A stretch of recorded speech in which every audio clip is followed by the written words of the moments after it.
తెలియజేసి ఉన్నారు. అందు నిమిత్తం మేము ఎక్కువగా దేవుని స్తుతిస్తూ ఉన్నాం. కారణం ఏంటంటే అందరి కొరకు కూడా ప్రార్థనలు చేయటం జరిగింది. ఈ యొక్క మరి లైవ్లో చూస్తున్న వాళ్ళకే కానీ లేదా తర్వాత అంటే మామూలు యూట్యూబ్లో చూస్తున్న వాళ్ళ కొరకు కానీ పిల్లలందరి కొరకు అన్ని క్లాసులు ఎగ్జామ్స్ కొరకు 10th, ఇంటరు, డిగ్రీ ఇక ఇతర క్లాసెస్లో జరిగే ఎగ్జామ్స్ కొరకు ప్రార్థనలు చేసి ఉన్నా. దేవుడు ప్రార్థనలు ఆలకించి ఉన్నాడు. వాటికి మంచిగా సమాధానం ఇచ్చి తన బిడ్డలందరినీ కూడా గొప్ప జయముతో ప్రభు నిలబెట్టి ఉన్నాడు. అందుకు మనం ఎక్కువగా దేవుని స్తుతి చెల్లించవలసిన వాళ్ళమైన మేము ఎక్కువగా దేవునికి స్తుతి చెల్లిస్తూ ఉన్నాం. ఎవరెవరైతే ఆ విధంగా మంచి రిజల్ట్స్ పొందుకొని ఉన్నారు వాళ్ళు ఎక్కువగా దేవుని స్తుతించాలి, దేవునికి కృతజ్ఞత కలిగి ఉండాలి, ఇంకా ఎక్కువగా దేవునికి దగ్గరగా ఉండాలి. దేవుడు చేసిన మేళ్ళు మర్చిపోకుండా జీవిత కాలం అంతా కూడా మరి జ్ఞాపకం చేసుకుని ఉండాలి. గతంలో కంటే ఎక్కువగా మరి ఇంకా దేవునికి సన్నిహితంగా మరి రావాల్సిన వాళ్ళై ఉన్నారు. ఈరోజు మనం చూసినట్లయితే మరి ఈ యొక్క వాక్య భాగంలోకి వెళ్ళిపోదాం. నేను మీతో చెప్తూ ఉన్నాను అదేంటిదంటే ఈ సిలువ ధ్యానాలు ప్రారంభించిన దగ్గర నుంచి మరి దేవుడు ఎంతవరకు ఆ యొక్క సిలువ ధ్యానాలు నడిపిస్తాడో అంతవరకు ఇది నడుస్తుంది. అయితే ఇదంతా కూడా ప్రార్థనాపూర్వకంగా నిర్ణయించి ఉన్నాం. తర్వాత మిగతా అంశాలు కూడా మనకున్నాయి ధ్యానించడానికి. ముఖ్యంగా దేవునితో నడుచుట అనేది ఈ సంవత్సరం ప్రారంభంలో మనం తీసుకొని ఉన్నాం. పార్ట్ 1 అలాగే part 1 continuation, part 2 continuation, part 3 continuation అంతా కూడా మొత్తం 6 మెసేజెస్ దాంట్లో ఉన్నాయి, ప్రసంగాలు. అయితే నేను అది ముగించేటప్పుడు మీతో ఒక మాట చెప్పి ఉన్నాను, ఇది ముగించబడలేదు, ఇంకా దీని కొనసాగింపు ఉంది. చాలా విషయాలు ప్రభు బయలుపరిచినాడు, అది తర్వాత మనం వింటామని నేను మీతో చెప్పి ఉన్నాను. అది కూడా మరి ఈ శిలువ ధ్యానాలు కొంతవరకు వెళ్ళిన తర్వాత కట్ చేసి ఫస్ట్ దానికే నేను ప్రాధాన్యత ఇవ్వబోతున్నా. దేవునితో ఆ యొక్క నడుచుట అనేది ప్రారంభించి మళ్ళీ ఇంకొక 3 భాగాలు అది కొనసాగబోతుంది. ఆశతో ఎదురు చూడండి, ప్రార్థనతో ఎదురు చూడండి, ఆసక్తిగా ఆ యొక్క కార్యక్రమాలు మీరు చూస్తూ ఉండండి. ప్రభు తప్పక మీకు ఆ యొక్క గొప్ప కార్యాలు మీ జీవితాలు జరిగిస్తాడు. దేవుని వాక్యం పట్ల ఆసక్తి కలిగి ఉండండి, దేవుని పట్ల ఆసక్తి కలిగి ఉండండి, దేవుడు మిమ్మల్ని దీవిస్తాడు. మంచిది. ఈ దినమున మన యొక్క ధ్యానిస్తున్న వాక్య భాగంలోకి వెళ్ళిపోదా. ఈ శిలువ ధ్యానాల్లో భాగంగా ఈ దినమున మన యొక్క మూలవాక్యం యోహాను సువార్త 21వ అధ్యాయం 3వ వాక్యం. యోహాను సువార్త 21వ అధ్యాయం 3వ వాక్యం. ఆ యొక్క వాక్యాన్ని మనం చూద్దాం. యోహాను సువార్త 21వ అధ్యాయం 3వ వాక్యం. సీమోను పేతురు, నేను చేపలు పట్టుకొనుటకు నేను చేపలు పట్టబోదునని వారితో అనగా, వారు మేమును నీతో కూడా వచ్చేదమనిరి. చూడండి, యోహాను సువార్త 21వ అధ్యాయం 3వ వాక్యంలో సీమోను పేతురు నేను చేపలు పట్టబోదునని వారితో అనగా, వారు మేమును నీతో కూడా వచ్చేదమని. చాలండి. ఇక్కడ మనం చూసినట్లయితే ఇది ఈ యొక్క సీమోను పేతురు తనతో కూడా ఉన్న శిష్యులతో అంటున్న మాట. వాళ్ళు కూడా అంటున్నారు, మేము కూడా మీతో వచ్చేస్తాం. ఇది ఎక్కడ చదివాను? యోహాను సువార్త 21వ అధ్యాయంలో చదివాను.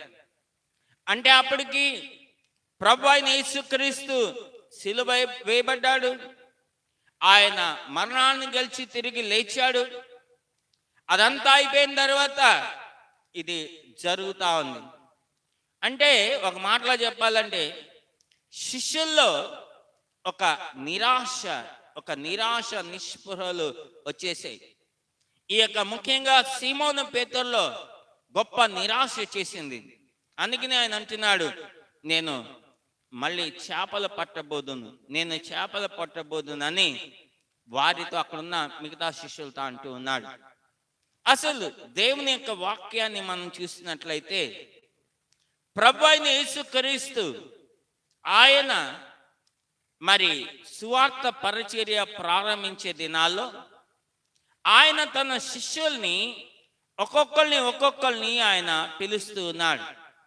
ముఖ్యంగా ఆయన గిన్నెసరతు సరస్సు దగ్గర సరస్సు తీరాన ఆయన నడుచుకుంటూ వస్తున్నాడు ప్రభు. అక్కడ శిష్యులు ఉన్నారు. ఆ శిష్యులు ఎవరో కాదు, ఈ సీమోను పేతురు, అలాగే ఆయనతో పాటు ఉన్న ఇంకా ముగ్గురు ఉన్నారు.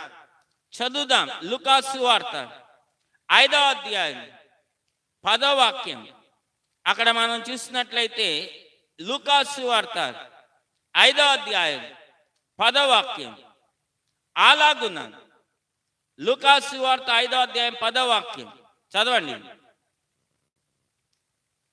అలాగున సీమోనుతో కూడా పాలివాడైన జబదయ కుమారులకు యాకోబును యోహానును అందుకు ఉండిరి. యోహానును చూడండి. అందుకు యేసు, భయపడకము, ఇప్పటి నుండి నీవు మనుషులను పట్టు వాడవై ఉండువని సీమోనుతో చెప్పాను. అక్కడ ఆ యొక్క వాక్య భాగంలో మనం చూసినట్లయితే ఆ లూకా సువార్త 5వ అధ్యాయం మీరు ఇంకా పైనుంచి మీరు చూసినట్లయితే యేసు ప్రభు ఆయన సువార్త పరిచర్య చేస్తూ ఉన్నప్పుడు జనసమూహం దేవుని యొక్క వాక్యాన్ని వినడానికి ఆయన మీద పడుతూ ఉన్నప్పుడు ఆయన గిన్నెసరతు సరస్సు తీరమున నిలిచి ఆ సరస్సు తీరముననున్న 2 దోణలను చూశాడు. జాలర్లు వాటిలో నుంచి దిగి తమ వలలు కడుక్కుంటూ ఉన్నారు. ఆయన ఆ దోణెల్లో సీమోనుదైన ఒక దోణి ఎక్కి దారి నుండి కొంచెం త్రోయమని అతనితో చెప్పి దాంట్లో కూర్చుండి వచ్చిన జనసమూహానికి ఆయన బోధించాడు. బోధించిన తర్వాత ఆయన బోధించడం అయిపోయిన తర్వాత ఆ సీమోనుతో అంటున్నాడు, నీవు దోణెను కొంచెం లోతు నడిపించి చేపలు పట్టడానికి నీ వల వేయమని సీమోనుతో చెప్తే ఆ సీమోను పేతురు అంటున్నాడు, ఏలినవాడా, రాత్రంతా కూడా మేము చేపలు పట్టడానికి ప్రయాసపడ్డాం, కానీ మాకు ఏమీ కూడా దొరకలేదు. రాత్రంతా కూడా మేము ప్రయాసపడ్డాం, కానీ మాకేమీ దొరకలేదు.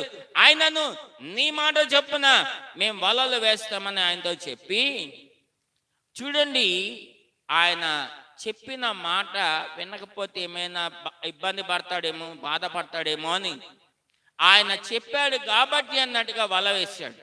వేస్తే వారు అలాగూ చేసి విస్తారమైన చేపలు పట్టిరి.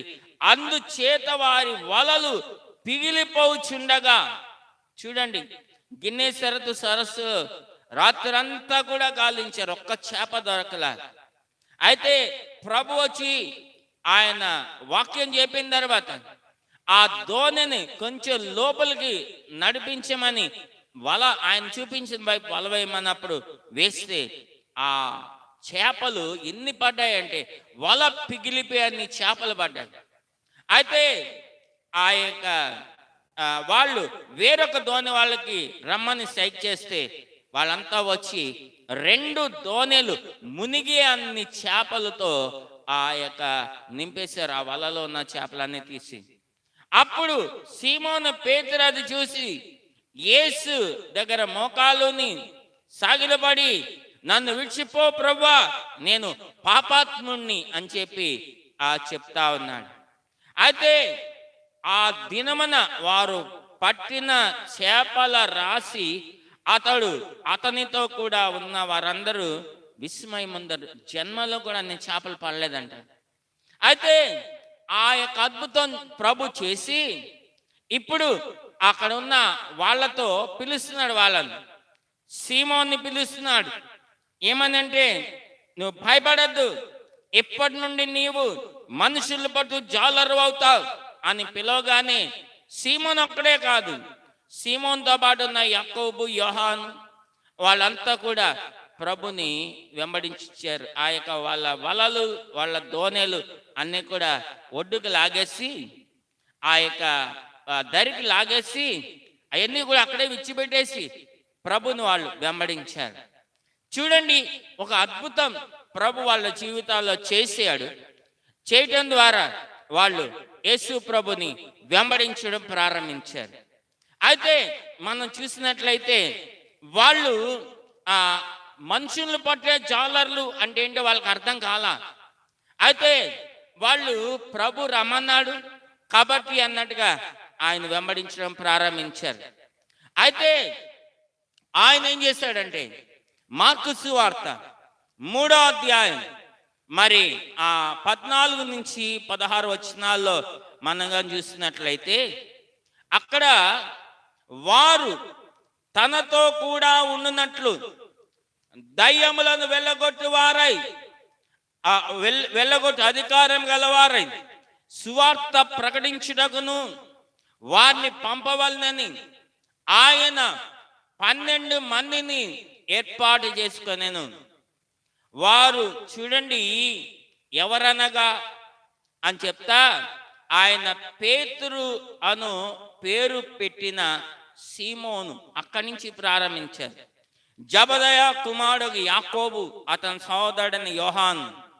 ఇలా మనం కానీ చూస్తున్నట్లయితే ఆయన 12 మందిని తనతో కూడా ఉండాలని ఆయన ఏర్పాటు చేసుకొని ఉన్నాడు. వాళ్ళు పిలిచాడు. వాళ్ళని తనతో కూడా ఉండే 12 మందిలో కూడా ఆయన వాళ్ళని ఏర్పాటు చేసుకొని ఉన్నాడు. ఈ 12 మందిని అపోస్తలులు అని ప్రభు పిలిచి ఉన్నాడు. అయితే యేసు ప్రభుకి శిష్యులు చాలా మంది ఉన్నారు. ఆ చాలా మంది శిష్యుల్లో ఈ యొక్క 12 మంది ప్రత్యేకించబడిన వాళ్ళు అని చెప్పాలి.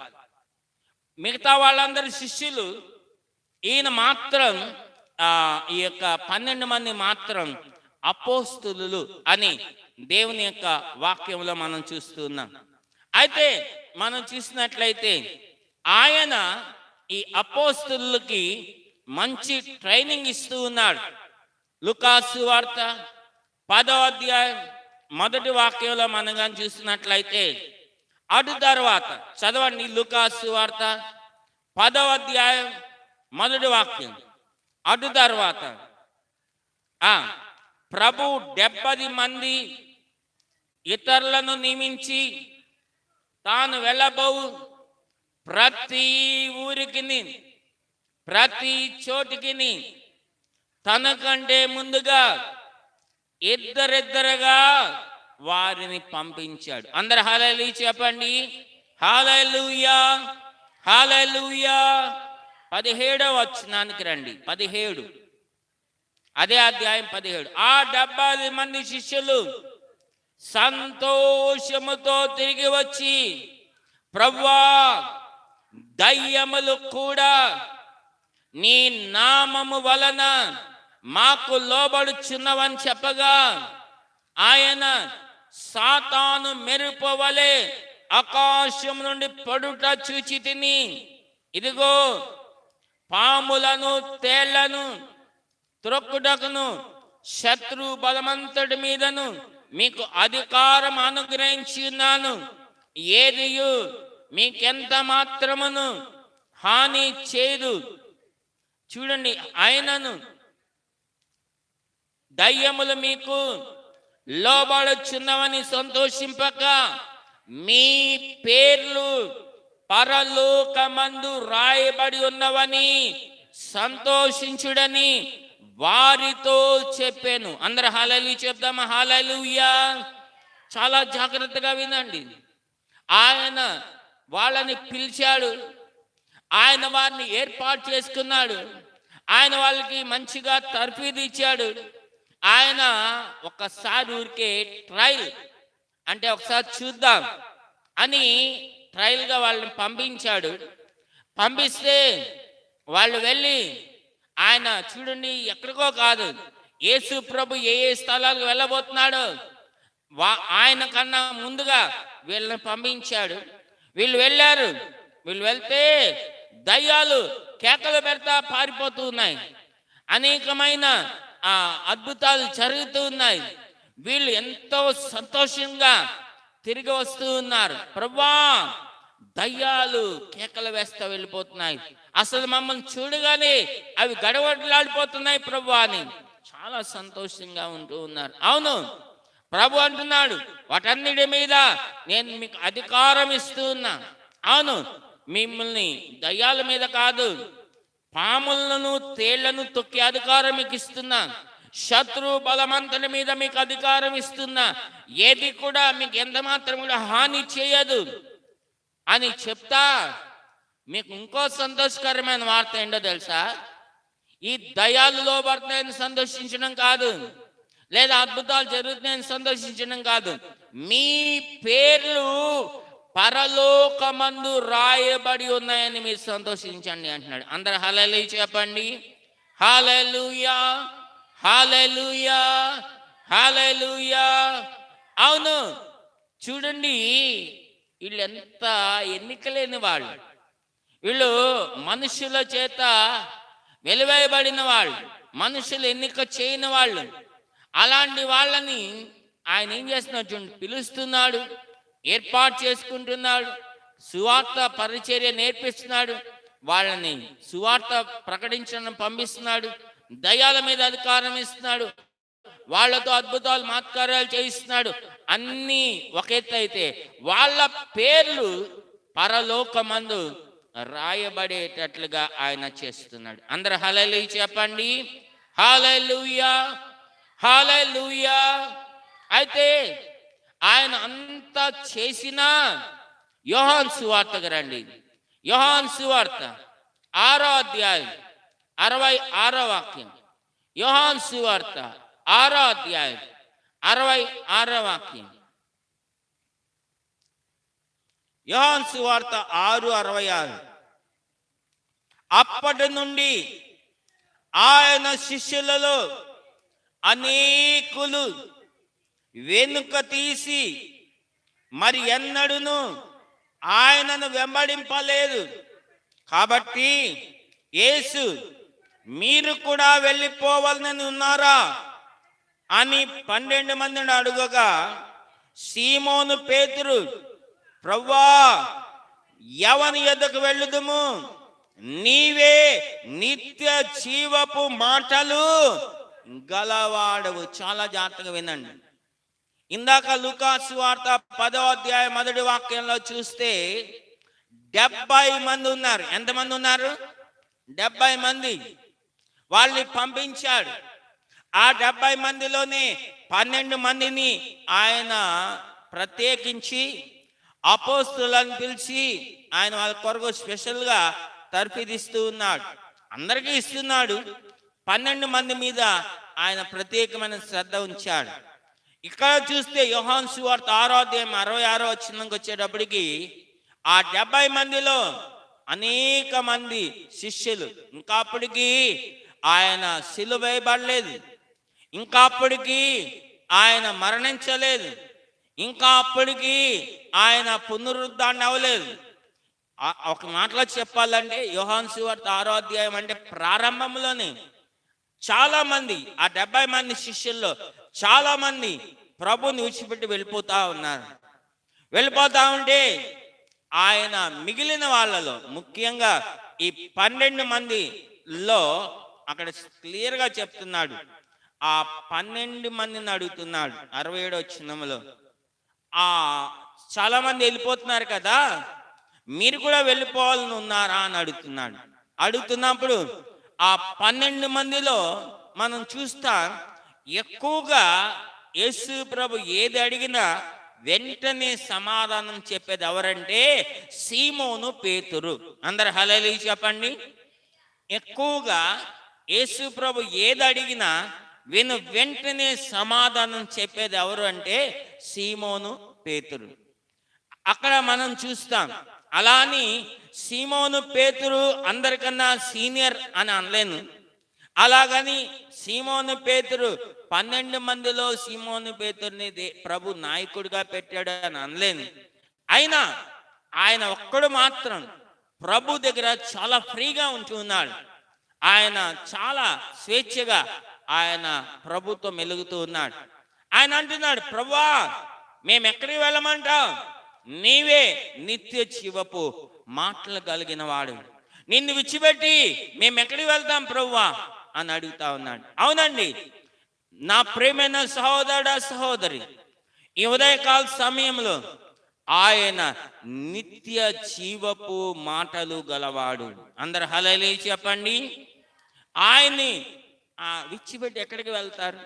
ఏమో శిష్యుల్లో ఎలాంటి నిరుత్సాహం కలిగిందో. అందుకనే ప్రభు ఏమంటున్నాడంటే లూకాసు వార్త 9వ అధ్యాయం 62వ వాక్యం. లూకాసు వార్త 9వ అధ్యాయం 62వ వాక్యం. యేసు నా గటి మీద చేయి పెట్టి వెనుక తట్టు చూచువాడు ఎవడును దేవుని రాజ్యమునకు పాత్రుడు కాడని వానితో చెప్పాను. నా గట్టి మీద చేయి పెట్టి వెనుక తట్టు చూచువాడు నాకు పాత్రుడు కాడు కాడు కాడు. చాలా జాగ్రత్తగా గమనించండి. నా గడి మీద చేయి పెట్టాడు అంటే చూడండి, ఇది వరకు ఎద్దులను పెట్టి ఆ నాగలి పెట్టి ఎద్దులకి దున్నేవాడు. దున్నుతున్నప్పుడు ఎద్దులు ముందుకెళ్తాయా వెనకొస్తాయా? ముందుకే వెళ్తాయి. ఎద్దులు ముందుకెళ్తున్నప్పుడు ఈ రైతు ఏం చేస్తాడు? ముందే చూస్తాడు, ముందే చూడాలి, వెనక తిరిగి చూడటానికి వీలేదు. వెనక చూడ్డు. వెనక చూస్తే ఆ యొక్క ఎద్దులు ఆగవు, వెళ్ళిపోతానే ఉంటాయి. అయితే మనం చూసినట్లయితే నా గటి మీద చేయి పెట్టి వెనుక తట్టు చూచువాడు నాకు పాత్రుడు కాడు అని ప్రభు చెప్తూ ఉన్నాడు. అవునండి, అంటే ముందుకే వెళ్ళాలి. అయితే వీళ్ళు ఏం చేస్తున్నారంటే యేసు ప్రభుని వెంబడిస్తూ మళ్ళీ వెనక తట్టు చూస్తూ ఉన్నారు. లూకాసు వార్త 24వ అధ్యాయం 19వ వాక్యం నుండి మనం చూస్తే యేసు ప్రభు ఆయన మరి మరణించి తిరిగి లేచిన తర్వాత ఆ రోజు ఆయన సాయంత్రం పూట ఇద్దరు మనుషులు యెరూషలేము నుండి ఎమ్మాయి గ్రామాన్ని వెళ్తూ ఉన్నారు. వెళ్తూ ఉన్నప్పుడు ఆ జరిగిన విషయం అంటే చూద్దాం.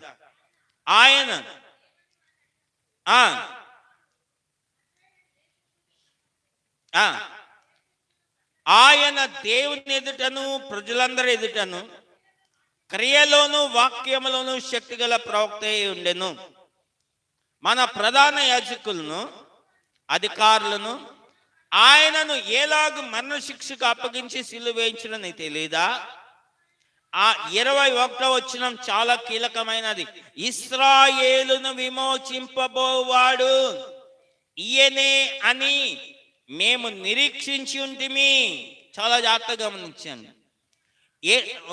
చాలు చూడండి, ఇది మనం చూసినట్లయితే యేసు ప్రభు మీద అనేక మంది పెట్టుకొని ఉన్న ఆ యొక్క తలంపు లేదా ఆలోచన లేదా ఉద్దేశం ఇక్కడ స్పష్టంగా చెప్తూ ఉన్నాడు.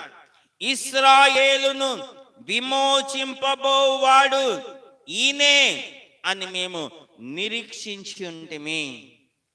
అందరికీ కూడా ఒక నిరీక్షణ. ఒక మాటలో చెప్పాలంటే వాళ్ళు మెస్సయ్య కొరకు ఎదురు చూస్తున్నారు ఆ రోజుల్లో.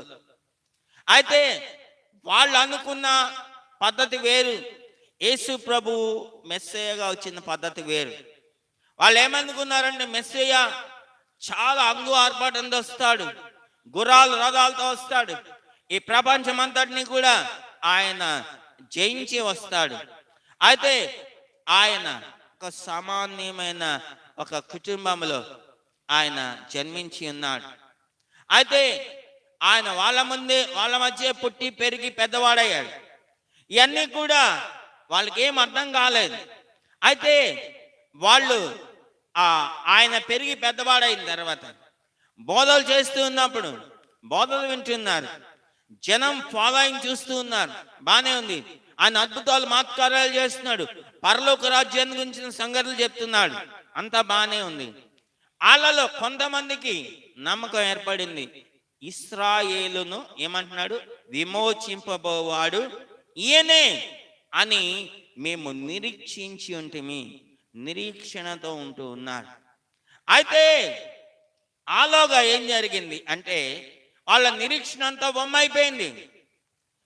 ప్రధాన యాజకులు పైన చెప్తున్నాడు, ప్రధాన యాజకులు అధికారులు ఆయన ఎలాగూ మరణ శిక్షకు అప్పగించే సిలువ వేయించారో నీకు తెలియదా, అంటే ఎలా చంపేశారో నీకు తెలియదా అని వాళ్ళు మాట్లాడుతూ ఉన్నారు. చాలా జాగ్రత్తగా గమనించండి. అంటే వాళ్ళు పెట్టుకున్న ఆ యొక్క నిరీక్షణ, ఇంగ్లీష్లో హోప్ అంటారు, ఆ నమ్మకం అంతా కూడా ఒమ్మైపోయింది. మనం చూసినట్లయితే ఇక ఈ యొక్క శిష్యుల్లో ఎలాంటి పరిస్థితి ఉందంటే, ఒకటి వాళ్ళు పెట్టుకున్న ఆశలు, వాళ్ళు పెట్టుకున్న నిరీక్షణ, వాళ్ళు పెట్టుకున్న ఆ యొక్క ఏమంటారు ఎన్నో ఉద్దేశాలు ఒమ్మైపోయింది. ఒకటి. రెండు, వాళ్ళలో భయం అనేది నెలకొంది. ఏం నెలకొంది? భయం. మూడు, కలవరం అనేది నిండుకొని ఉన్నారు, కలవరం చేత నింపబడి ఉన్నారు. నాలుగు, ఒంటరితనం వాళ్ళలో వచ్చేసింది. ఏమొచ్చింది? ఒంటరితనం. అవును, ఆయన మమ్మల్ని విడిచిపెట్టి వెళ్ళిపోయాడు, మేము ఒంటరి వాళ్ళమైపోయాం అన్న భావన వాళ్ళలోనికి వచ్చేసింది. అయితే ప్రభు ఏం చేశాడో తెలుసా, వాళ్ళలో భయం అనేది వచ్చినప్పుడు, మీరు చదవద్దు, టైం లేదు, ఎందుకంటే చాలా ఉంది వాక్యం. యోహాను సువార్త 20:19 వాక్యంలో ఆయన తలుపులు కిటికీలు వేసుకొని వాళ్ళు ఉంటే ఒక గదిలో, అవి తీయకుండానే వాళ్ళ మధ్యలోనికి వచ్చాడు, వాళ్ళ భయాన్ని పోగొట్టడానికి. అలాగే వాళ్ళ కలవరం నెలకొన్నప్పుడు యోహాను సువార్త 14:1 చెప్తున్నాడు, మీ హృదయాల్ని కలవరపడనీకుడి అంటున్నాడు. అలాగే వాళ్ళ ఒంటరితనం అనేది వచ్చినప్పుడు యోహాను సువార్త 14:18 అంటున్నాడు, మిమ్మల్ని అనాథులుగా విడిచిపెట్టను, నేను మీ యొద్దకు నేను వస్తాను అంటున్నాడు. అందరు హల్లెలూయా చెప్పండి, హల్లెలూయా. ఇవన్నీ కూడా, ఒకటి వాళ్ళ యొక్క నిరీక్షణ వమ్మైపోయింది, రెండు వాళ్ళ భయం వచ్చేసింది, మూడు వాళ్ళ కలవరం వచ్చేసింది, నాలుగు వాళ్ళ ఒంటరితనం వచ్చేసింది. ఇవన్నీ ఒక ఎత్తు అయితే, ఇంకా నన్ను కానీ అడిగితే వాళ్ళలో రేపటి గురించిన చింత ఎక్కువైపోయింది. ఏంటి? యేసు ప్రభు ఉన్నప్పుడు మాకేమీ లోటు లేదు, మా కడుపు నిండా ఆహారం దొరుకుతూ ఉండేది. ఇప్పుడు ఆయన మమ్మల్ని విడిచిపెట్టి వెళ్ళిపోయాడు, మా పరిస్థితి ఏంటి? మేము మా వలలు విడిచిపెట్టి వచ్చాం, మా దోణలు విడిచిపెట్టి వచ్చేసాం, ఇప్పుడు మేము ఎలా బతకాలి అని వాళ్ళలో ఒకటే ఆందోళన. రేపు మేమేం తినాలి? చూడండి పాపం, అప్పటికే యేసు ప్రభుని పట్టుకోగానే పారిపోయారా? పారిపోయి ఒక ఇంట్లో చేరి తలుపులు కిటికీలు వేసుకొని ఉన్నారా? అప్పటికి వాళ్ళు 3 రోజుల నుంచి ఉపవాసం ఉన్నారు. అందరు హల్లెలూయా చెప్పండి. ఎన్ని రోజుల నుంచి అండి? 3 రోజుల నుంచి ఉపవాసం. అవును, గురువారం రాత్రి ఆ యొక్క బల్ల ఆచరించక ముందు పస్కా పండుగ సందర్భంగా వాళ్ళు తిన్న ఆహారమే. ప్రభు కూడా అప్పుడే వాళ్ళతో తిన్నాడు భోజనం. గురువారం రాత్రి బల్లారాధనకి ముందు వాళ్ళందరూ కలిసి పస్కా పండుగ ఆచరించారు. అప్పుడే వాళ్ళు చక్కగా తిన్నారు. తర్వాత శుక్రవారం ఉపవాసమే, శనివారం చెప్పండి ఉపవాసమే, ఆదివారం కూడా ఉపవాసమే శిష్యులు. ఎందుకంటే బయటికి ఎక్కడికి వెళ్తే ఎవరు మమ్మల్ని చూసి పట్టుకుంటారు, యేసు ప్రభువుని సిలువ వేసినట్టుగా వేసేస్తారేమో అని వాళ్ళందరూ భయపడతా బిక్కుబిక్కుమంట ఆ తలుపులు కిటికీలు వేసుకున్న గదిలో తమను తాము బంధించుకొని ఉన్నారు. అయితే ఒక్క వాక్యంలో రాయబడింది మనం ధ్యానించాలి, మనం వ్యాఖ్యానించాలి. తోమ ఒక్కడు మాత్రం యేసు ప్రభు వచ్చినప్పుడు లేడు అని రాయబడింది. మరి పాపం ఆయన ఏ పని మీద వెళ్ళాడో తోమ మనకైతే తెలియదు. ఏది ఏమైనా వీళ్ళకి ఏమి ఆహారం లేదు 3 రోజుల నుంచి, కడుపులు బాగా కాలిపోతా ఉన్నాయి. ప్రభు వచ్చాడండి, వాళ్ళకి కనిపించాడు. బైబిల్లో రాయబడి ఉంది ఏమనంటే ఆయన 2 సార్లు వచ్చాడు. ఒకసారి తోమా లేనప్పుడు వచ్చాడు, యోహాను సువార్త 20వ అధ్యాయం చదువుకోండి. ఇంకోసారి తోమా ఉన్నప్పుడు వచ్చాడు. అందరు హల్లెలూయా చెప్పండి. అది కూడా యోహాను సువార్త 20వ అధ్యాయంలోనే ఉంటుంది. లేనప్పుడు వచ్చాడు, తర్వాత తోమా చెప్పండి ఉన్నప్పుడు కూడా వచ్చాడు. అయినా వాళ్ళలో ఒక నిరుత్సాహం చూడండి, వాళ్ళు కృంగుదల వచ్చేసింది. సామెతల గ్రంథం 24:10 రాస్తాడు, శ్రమ దినమున కృంగిపోవాడు చేత కానివాడు, శ్రమ దినమున కృంగివాడు చేత కానివాడు. వీళ్ళంతా కూడా చేత కాని వాళ్ళు అయిపోయారు. ఇప్పుడు ఈ యొక్క సీమోను అంటున్నాడు, సీమోను పేతురు అంటున్నాడు, ఆ జెబెదయి కుమారులతో అంటున్నాడు, నేను చేపలు పట్టడానికి నేను వెళ్తాను అంటున్నాడు. అందరు హల్లెలూయా చెప్పండి. అయితే వాళ్ళు అన్నారు మేము కూడా వస్తాం. వెళ్ళారు. వీళ్ళు గిన్నెసరతు సరస్సు దగ్గరికి ఎక్కడికి వెళ్ళారంటే తిబేరియా సముద్రానికి వెళ్ళారు. ఎక్కడికి వెళ్ళారు? తిబేరియా సముద్రానికి వెళ్ళారు. వెళ్ళి ఆ రాత్రంతా కూడా ఆ చేపలు పట్టడానికి వాళ్ళు దోణిలో వలలు వేసుకొని తిరిగారు. రాత్రంతా కూడా గాలించారు, కానీ ఒక్క చేప కూడా పడల. పాపం. కారణం ఏంటంటే పాపం అని నేను ఎందుకు అంటున్నానంటే, పాపం వాళ్ళు 3 రోజుల నుంచి తిండి తిప్పలేవు, ఆకలితో ఉన్నారు. మరి వాళ్ళని ఆదరించిన వాళ్ళు ఎవరు లేరు. అయితే వాళ్ళు రాత్రంతా కూడా ప్రయాసపడ్డారు, ఒక్క చేప కూడా పడలా. తెల్లవారుతా ఉంది. యేసు ప్రభు అప్పటికే లేచాడు, తిబేరియా సముద్రం దగ్గరికి వచ్చి ఉన్నాడు. వచ్చి సీమోను జెబెదయి కుమారులు ఇక ఆ చేపలు పట్టడం అయిపోయిందంటే ఒక్క చేప కూడా దొరకలా. వాళ్ళని కేకేసి అడుగుతున్నాడు, స్నేహితులారా మీ దగ్గర ఏమైనా తినటానికి ఉందా అని అడిగాడు. అందరు హల్లెలూయా చెప్పండి. వాళ్ళకి చాలా ఒక నవ్వుగా ఉంది. అదేంటంటే ఏమైనా తినటానికి ఉందా అని అడుగుతున్నాడు ఈయన. ఎవరో చూడండి, ఎవరైనా అడిగితే ఎక్కడ అడుగుతారు?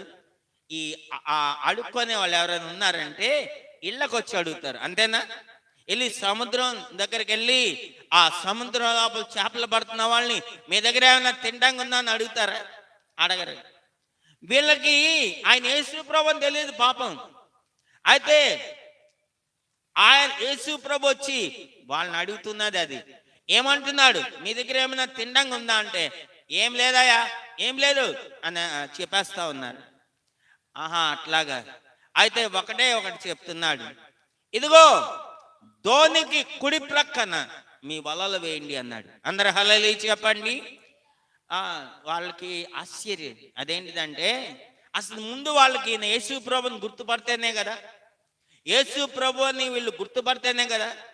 గుర్తుపట్టలేదు కాబట్టి ఆయన ఏదో చెప్పాడు, మనం వేసి చూద్దామని ధోనికి కుడి ప్రక్కన వల వేస్తారండి. వేస్తే ఆ వల నిండా చూడండి, వల పట్టజాలనంతకన్నా ఎక్కువగా పెద్ద చేపలు 153 చేపలు పడ్డాయండి. అందరు హల్లెలూయా చెప్పండి. 153 పెద్ద చేపలు. వాళ్ళ జీవితంలోనే అన్ని చేపలు వాళ్ళకు దొరకలా. ఇక వాళ్ళు లాగలేక జాగ్రత్తగా తీసుకుని వస్తా ఉన్నారు. దారికి వాళ్ళు రాగానే, ఒడ్డుకు రాగానే ప్రభు అన్నాడు, రండి, ఇదిగో మీకు ఆకలి వేస్తుంది కదా, పొద్దుట ఏం తినాలి, టిఫిన్ తినాలి కదా, ఇదిగో టిఫిన్ తిందు రండి అని పిలుస్తున్నాడు. తెలుగు బైబిల్లో భోజనం చేద్దు రండి అని ఉంది, కానీ సరైన మూల భాషలో మీరు టిఫిన్ తినడానికి రండి అని. ఏంటా టిఫిన్ అంటే నిప్పుల మీద కాల్చిన రొట్టెలు, అలాగే చేపలు రెడీగా ఉన్నాయి. అందరు హల్లెలూయా చెప్పండి. ప్రభు అన్నాడు, ఇప్పుడు మీరు పట్టిన చేపలు కొన్ని తీసిరండి అంటే సీమోను పేతురు గబగబ పరిగెత్తుకొని వెళ్ళి ఆ చేపలు తీసుకొని వచ్చి ఇస్తున్నాడు. ఇంకో శిష్యుడు అంటున్నాడు ఏమనంటే, ఒరే ఆయన ఎవరో కాదురా, ప్రభురా అంటున్నాడు సీమోను పేతురుతో. అందరు హల్లెలూయా చెప్పండి. ఇప్పుడు నేను ఇదెందుకు చెప్తూ ఉన్నానంటే, యేసు ప్రభు వాళ్ళని పిలిచినప్పుడు అదే అద్భుతం, కానీ అది గెన్నేసరతు సరస్సు దగ్గర ఆయన వాళ్ళని శిష్యులుగా ఏర్పాటు చేసుకోవడానికి పిలిచేటప్పుడు, నా వెంబడి రండి మిమ్మల్ని మనుషులు పట్టే జాలర్లుగా చేస్తానని పిలిచేటప్పుడు అదే అద్భుతం. ఇప్పుడు వాళ్ళు వెనుకంజ వేసి వాళ్ళు వెళ్ళిపోయి ఇక ఏమంటారు, తిరిగి చేపలు పట్టడానికి వెళ్ళినప్పుడు కూడా అదే అద్భుతం. చూడండి, ఒకటేమో గెన్నేసరతు సరస్సు దగ్గర, ఇదేమో తిబేరియా సముద్రం దగ్గర. సేమ్ మిరకల్, అదే అద్భుతం ప్రభు చేస్తున్నాడు. ఎందుకని? వాక్యాన్ని మనం చాలాసార్లు చదువుతాం, కానీ ఇలాంటి విషయాలు మనం పట్టుకోం. ఎందుకని అదే అద్భుతం ప్రభు మళ్ళీ ఇక్కడ చేస్తున్నాడంటే, వాళ్ళకి జ్ఞాపకం చేయటానికి, వాళ్ళ పిలుపు, వాళ్ళ ఏర్పాటు, వాళ్ళకి గుర్తు చేయడానికి ప్రభు అదే అద్భుతాన్ని వాళ్ళ జీవితాల్లో చేస్తూ ఉన్నాడు. చూడండి, వాళ్ళలో నిరాశ ఎందుకు వచ్చింది అని అంటే, చూడండి, వాళ్ళు ఆల్రెడీ వాళ్ళకి ట్రైనింగ్ ఇచ్చాడు, ఒకసారి పంపించాడు. వాళ్ళ నిరాశ ఎందుకు వచ్చిందంటే, యేసు ప్రభువుని పట్టుకొని సిలువ వేసేవాడికి వాళ్ళకందరికి భయం అయిపోయింది. మమ్మల్ని కూడా చంపేస్తారేమో అని భయం. సువార్త ప్రకటిస్తే మమ్మల్ని చంపేస్తారేమో, సువార్త ప్రకటించకపోతే మరి మనం ఎలా బ్రతకాలి, ఇంకోటి సువార్త ప్రకటిస్తే మనం బ్రతకగలమా, సువార్త ప్రకటిస్తే మనం బ్రతకగలమా, ఏమో ఆయన ఉంటే ఆయన మనల్ని పోషించాడు, ఇప్పుడు ఆయన లేడు కదా, మనం బ్రతకగలమా అనేది ఒక నిరాశ. ఈ దినమున యూట్యూబ్ లో వాక్యం వింటున్న సేవకుడా, నీకు కూడా ఇదే ఆలోచన కలుగుతా ఉంది చాలా కాలం నుండి. అదేంటిదంటే, నేను పరిచర్య చేస్తే పరిచర్య వలన నేను పోషించబడగలనా, నేను బ్రతకగలనా అని ఆలోచిస్తూ ఉన్నా. కొంతమంది ఈ వాక్యాన్ని చూస్తున్న వాళ్ళలో దేవుని యొక్క సేవా పిలుపు నీకుంది, కానీ సేవకు రావడానికి భయపడుతున్నావు, జంకుతున్నావు. కారణం ఏంటంటే, పరిచర్య నేను చేస్తే ఆ పరిచర్య వలన నేను పోషించబడతానా. కొంతమంది వాక్యాన్ని చూస్తున్న వాళ్ళలో కొంతమంది సేవకులు ఎలాంటి పరిస్థితిలో ఉంటున్నారు, శిష్యులు ఉన్న పరిస్థితి. ఒకానొకప్పుడు నువ్వు పరిచర్య చేస్తావు, నీ పరిచర్య బాగానే సాగింది, కానీ అకస్మాత్తుగా దానికి ఒక బ్రేక్ వచ్చేసింది. నువ్వు పరిచర్య వదిలి నువ్వు వెనకంజ వేసి ఉన్నావు. అంటే నా గడ్డి మీద చేయి పెట్టి నువ్వు వెనక తట్టు చూస్తూ ఉన్నావు. ఈ దినమున ఈ వాక్యం ద్వారా ప్రభు నిన్ను హెచ్చరిస్తూ ఉన్నాడు. అదేంటిదంటే, నీ పిలుపుని, నీ యొక్క ఏర్పాటుని ఒక్కసారి జ్ఞాపకం చేసుకో. నువ్వు వెనక తట్టు చూడటానికి కాదు దేవుడు నేను పిలిచింది. ఆయన నువ్వు వెనక తట్టు చూడటానికి కదా ఆయన నేను పిలిచింది. నువ్వు ముందుకే చూడాలి. ఆయన నిన్ను పిలిచాడు, ఆయన నిన్ను ఏర్పాటు చేసుకున్నాడు, ఆయన నీకు ఈ పరిచర్య అప్పగించాడు. పిలిచినవాడు నమ్మదగినవాడు. ఆయన్ని చేపట్టుకున్నాడంటే ఆయన చివరి వరకు నిన్ను నడిపించగలడు. ఓకే, దేవుని యొక్క పరిచర్యలో ఎన్నో ఆటుపోట్లు వస్తాయి, ఎన్నో శ్రమలు, ఇరుకులు, ఇబ్బందులు వస్తాయి. వాటికి నువ్వేం కూడా భయపడద్దు. అపవాదైన సాతానుడు నిన్ను వెనక్కి లాగాలని చూస్తాడు. నువ్వు భయపడద్దు సేవకుడా. నేను మళ్ళీ దీని గురించి ఇంకా కొంచెం లోతుల్లోకి వెళ్ళిన తర్వాత మీకు వస్తాయి. ఇది మొదటి పాయింట్. శిష్యుల్లో నిరాశ, నిస్పృహలు వచ్చాయి. అందుకనే వాళ్ళు అంతకుముందు వాళ్ళ యొక్క జీవనోపాధి ఏమైతే ఉందో దాని వైపుకి వాళ్ళు వెనక్కి వెళ్ళిపోతూ ఉన్నారు. ఇక రెండో విషయం మనం చూసినట్లయితే, ఇశ్రాయేలీలు అదే మన పితరులు. ఆ ఇశ్రాయేలీలండి, దేవుడు వాళ్ళని విడిపించి వాళ్ళని పాలు తేనెలు ప్రవహించే కనాను దేశానికి దేవుడు వాళ్ళని నడిపిస్తూ ఉన్నాడు. చూడండి, వాళ్ళు ఐగుప్తులో ఉంటున్నప్పుడు వాళ్ళే దేవునికి మొరపెట్టారు, దేవా ఈ వెట్టి చాకరి మేము చేయలేకపోతున్నామయ్యా, దయతో మమ్మల్ని కరుణించండి, మమ్మల్ని వెట్టి చాకరి నుంచి విడిపించండి అని వాళ్ళు దేవునికి మొరపెట్టుకుంటే దేవుడు వాళ్ళ మొరలను విని మోషేను పంపించాడు. వాళ్ళు పని చేయలేక ఇబ్బంది పడుతూ ఉన్నారు. ఫరో చాలా కఠినంగా వ్యవహరిస్తూ ఉన్నాడు. అయితే ఆలోగా ఏం జరిగిందంటే మరి ఆ యొక్క ఫరో మోషే వెళ్ళాడు. తేలిగా కాదు, చాలా కష్టపడి ఫరో బాగా విసిగిచ్చాడు ఆ మోషే అహరోనుని. అయినా మోషే సాత్వికంతో ఉండి ఇశ్రాయేలుని ఆ యొక్క ఐగుప్తులో నుంచి విడిపించి, ఫరో బానిసత్వం నుంచి విడిపించి వాళ్ళని బయటికి తీసుకొని వస్తా ఉన్నాడు. అందరు హల్లెలూయా చెప్పండి. బయటికి తీసుకొని వస్తా ఉన్నాడు. వాళ్ళంతా కూడా ఇశ్రాయేలు అందరూ సంతోషిస్తా ఉన్నారు. వాళ్ళంతా కూడా స్వేచ్ఛాపరులు అయిపోయారు, సంతోషిస్తా ఉన్నారు. ఈలోగా ఏం జరిగింది? నిర్గమకాండం 14వ అధ్యాయం 10వ వాక్యం. నిర్గమకాండం 14వ అధ్యాయం 10వ వాక్యం. నిర్గమకాండం 14వ అధ్యాయం 10వ వాక్యం. ఫరో సమీపించుచుండగా ఇశ్రాయేలీలు కన్నులెత్తి ఐగుప్తీయులు తమ వెనుక వచ్చుడ చూచి మిక్కిలి భయపడి. చూడండి, ఈ యొక్క ఇశ్రాయేలీలు ముందుకి చూసుకుంటా ముందుకు వెళ్ళాలి, ముందుకు వెళ్ళాలి. కారణం ఏంటో చెప్తారు. దేవుడు వాళ్ళ ఐగుప్తుని విడిచిపెట్టిన దగ్గర నుంచి పగలు మేఘస్తంభంగా ఉన్నాడు, రాత్రులు అగ్నిస్తంభంగా ఉన్నాడు. ముందు ఎందుకు చూడాలి అంటే, ముందు వాళ్ళు నడిపించే నాయకుడైన మోషే అహరోనులు ఉన్నారు. వాళ్ళు ముందు చూడకుండా వాళ్ళు నడుస్తున్నదేమో ముందుకి, వాళ్ళు చూస్తున్నదేమో వెనక్కి. అందరు హల్లెలూయా చెప్పండి. వెనక్కి చూస్తే వెనక వాళ్ళకి ఏం కనిపిస్తుందంటే ఫరో సైన్యం కనిపిస్తా ఉంది. వెనక వాళ్ళకి ఏం కనిపిస్తుందంటే ఐగుప్తీయులు కనిపిస్తూ ఉన్నారు. అందరు హల్లెలూయా చెప్పండి. చాలా మందికి వాళ్ళు దేవుణ్ణి నమ్ముకున్న బిడ్డలకి వాళ్ళు వెనకే చూస్తూ ఉంటారు. చాలాసార్లు ముందుకు చూడటం వాళ్ళకి రాదు, వాళ్ళు వెనక్కే చూస్తారు. నేను చెప్తా, మనం ముందుకు వెళ్ళే వాళ్ళ ముందే చూడాలి. చూడండి, చాలాసార్లు నడుస్తున్నప్పుడు చాలా మంది పడిపోతూ ఉంటారు. పడిపోతున్నప్పుడు ఒక మాట అందరు అంటారు, ఏరా కళ్ళు దగ్గర పెట్టుకొని నడవట్లేదా, కళ్ళు దగ్గర పెట్టుకొని నడవలేవా, కళ్ళు నెత్తి మీదకి ఎక్కినాయా అంటారు. అంటే దాని అర్థం ఏంటంటే నడిచేటప్పుడు మనం జాగ్రత్తగా చూసుకొని నడవాలని అర్థం. అలా కాకుండా ఎటో చూస్తా ఎటో ఆలోచిస్తా నడిస్తే పడిపోతారని అర్థం.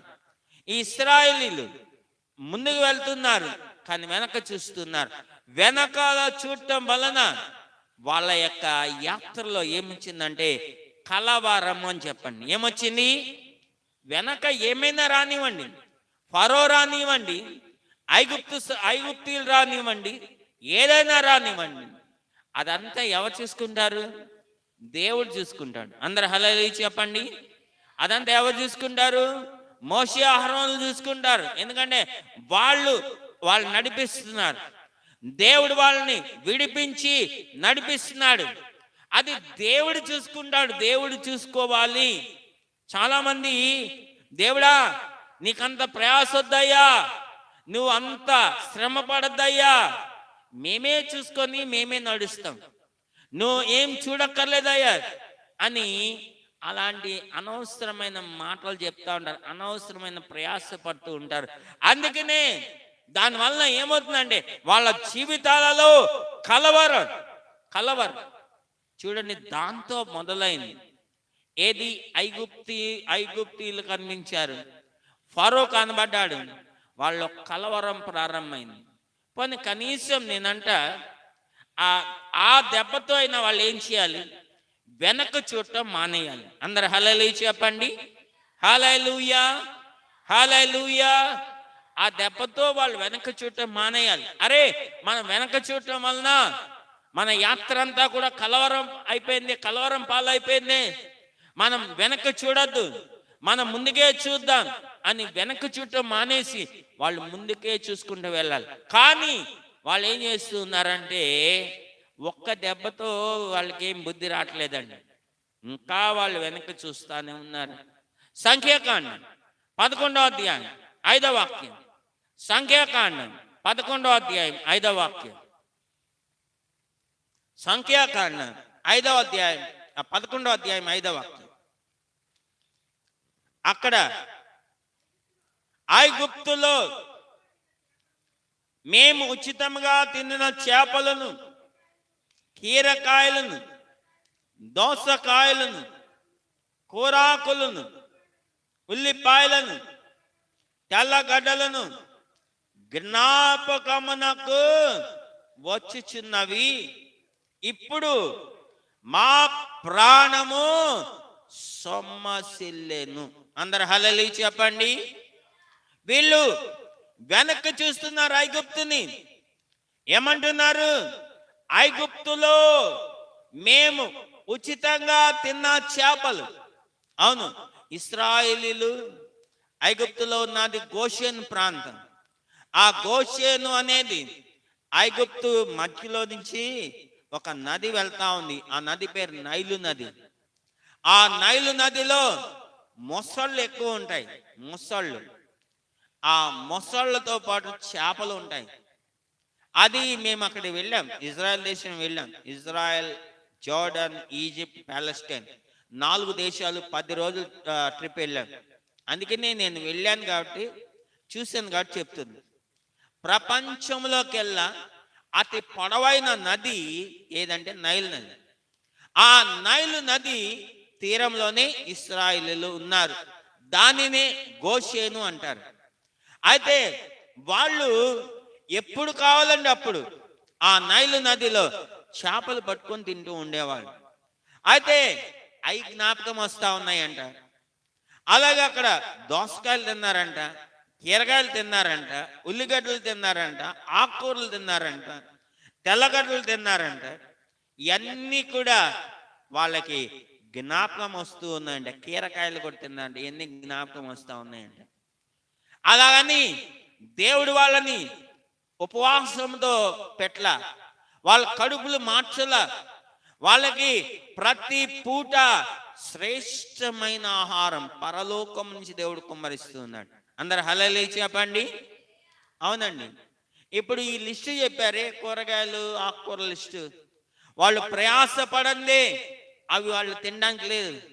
వాళ్ళు ఫరో యొక్క బానిసత్వం కింద కష్టపడి పనిచేస్తేనే కానీ, ఫరో వాళ్ళకి జీతం ఇస్తేనే కానీ వెళ్ళి అవి కొనుక్కొని వచ్చి తినడానికి లేదు. అయితే దేవుడు రూపాయి కట్టకుండా వీళ్ళకి ఉచితంగా మంచి ఆహారం ఇస్తున్నాడు, శ్రేష్టమైన ఆహారం.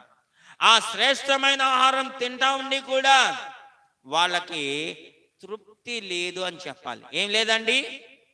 ఎప్పుడు కూడా గుర్తుపెట్టుకోండి, వెనక్కి తిరిగి చూస్తే వాళ్ళకి ఒకటి కలవరం ఉంటుంది, 2 తృప్తి అనేది ఉండదు. తృప్తి అనేది ఉండదు. ఈ శరీరం అండి ఎలాంటిదంటే మనం ఏది అలవాటు చేస్తే అది అలవాటు అవుతుంది. అందరు హల్లెలూయా చెప్పండి. మంచి ఆహారం అలవాటు చేస్తే మంచి ఆహారమే కోరుకుంటుంది. ఏమాత్రం తక్కువ ఆహారం తినడానికి ఇష్టపడదు. నీవు గంజి తాగడం అలవాటు చేసుకుంటే నిత్యం గంజే ఒక పెద్ద పరమాణం లాగుంటది ఈ యొక్క శరీరానికి. అందరు హల్లెలూయా చెప్పండి.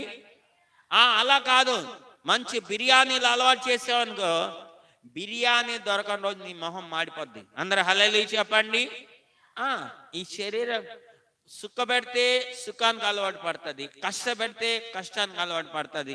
అట్లా ఎలా దీనిని మలిస్తే అట్లా మలుచుకుంటా ఉంటుంది. అయితే వీళ్ళు చూడండి, అవేం పెద్ద శ్రేష్టమైన ఆహారాలేం కాదు. దోసకాయలు, కీరకాయలు, ఉల్లిగడ్డలు, తెల్లగడ్డలు, ఇవన్నీ కూడా ఆ ఆ యొక్క ఐగుప్తుల్లో ఇవన్నీ శ్రేష్టమైన ఆహారాలు ఏం కాదు. మన్నా కన్నా శ్రేష్టమైన ఆహారం ఏదీ లేదు. అయితే శ్రేష్టమైన ఆహారం తింటా ఉన్నారు. మీకు ఇంకో మాట చెప్తా. ద్వితీయోపదేశ కాండం 2వ అధ్యాయం 7వ వాక్యం చదవండి. ద్వితీయోపదేశ కాండం 2వ అధ్యాయం 7వ వాక్యం. ద్వితీయోపదేశ కాండం 2:7. నీ చేతుల పనులన్నిట్లోను ఈ గొప్ప అరణ్యములో ఈ 40 సంవత్సరములు నీ సంచరించిన సంగతి ఆయన ఎరుగును. నీ దేవుడైన యెహోవా నీకు తోడై ఉన్నాడు. ఏముందండి? నీకేమియు, చెప్పండి, నీకేమియు తక్కువ కాదు. కీర్తనకాడు ఏం రాస్తాడు? సింహపు పిల్లలు లేమి గలవై ఆకలి కొనును గాని యెహోవాను ఆశ్రయించే వారికి ఏ మేలు, చెప్పండి, కొదువై ఉండదు. ఏ మేలు కొదువై ఉండదు. ఆయన 40 సంవత్సరాలు ఇక్కడ ఏమంటున్నాడు? ఏది నీకేదియు తక్కువ కాదు. నీకేది తక్కువ కాదు. ఏమీ కూడా తక్కువ కాలేదు. 40 సంవత్సరాలు ఏది కూడా ఆయన తక్కువ చేయలే. కాలం చూడండి, వీళ్ళెంత తిండిపోతులు అయిపోయారంటే, మాకు నిత్యం మన్నాయనా అని సణుకుతా ఉన్నారు. ఏం కావాలని అడిగితే మాకు మాంసం కావాలి అన్నాను. ఏం కావాలి చెప్పాలి? ఏం కావాలి? మాంసం కావాలి. సరే, మోషే అహరోను దేవుని ఎదుట మనవి చేస్తే దేవుడు పిట్టల్ని పంపించాడు, పూరేళ్ల పిట్టల్ని. అవన్నీ కూడా వీళ్ళ గుడారాల దగ్గరికి వచ్చి వాళ్తే వాటన్నిటిని కూడా పట్టుకొని చూడండి ఎట్లా తిన్నారంటే, అరే రేపటికి ఉండదేమో, ఈరోజే తినేద్దాం అని చెప్పి వాళ్ళు బాగా ముక్కులోంచి బయటకు వచ్చేటట్టు తిన్నారంట. అది బైబిల్లో రాయబడిన మాట, నేను కావాలని కల్పించి చెప్పేది కాదు. వాళ్ళ ముక్కులోంచి బయటకు వచ్చేటట్టు తిన్నారు. కుక్క గురించి మనం చూస్తే కుక్క పరిస్థితి కూడా అంతే. దాని పొట్ట పట్టే కన్నా ఎక్కువ తినేస్తుంది. తినేసి అది కక్కుకుంటుంది. కక్కుకొని అటు ఇటు రన్నింగ్ చేస్తుంది. అటు ఇటు పరిగెత్తిన తర్వాత పొట్టలో ఉన్న అది కొంచెం అరుగుద్ది. మళ్ళీ వచ్చి కక్కింది తింటుంది.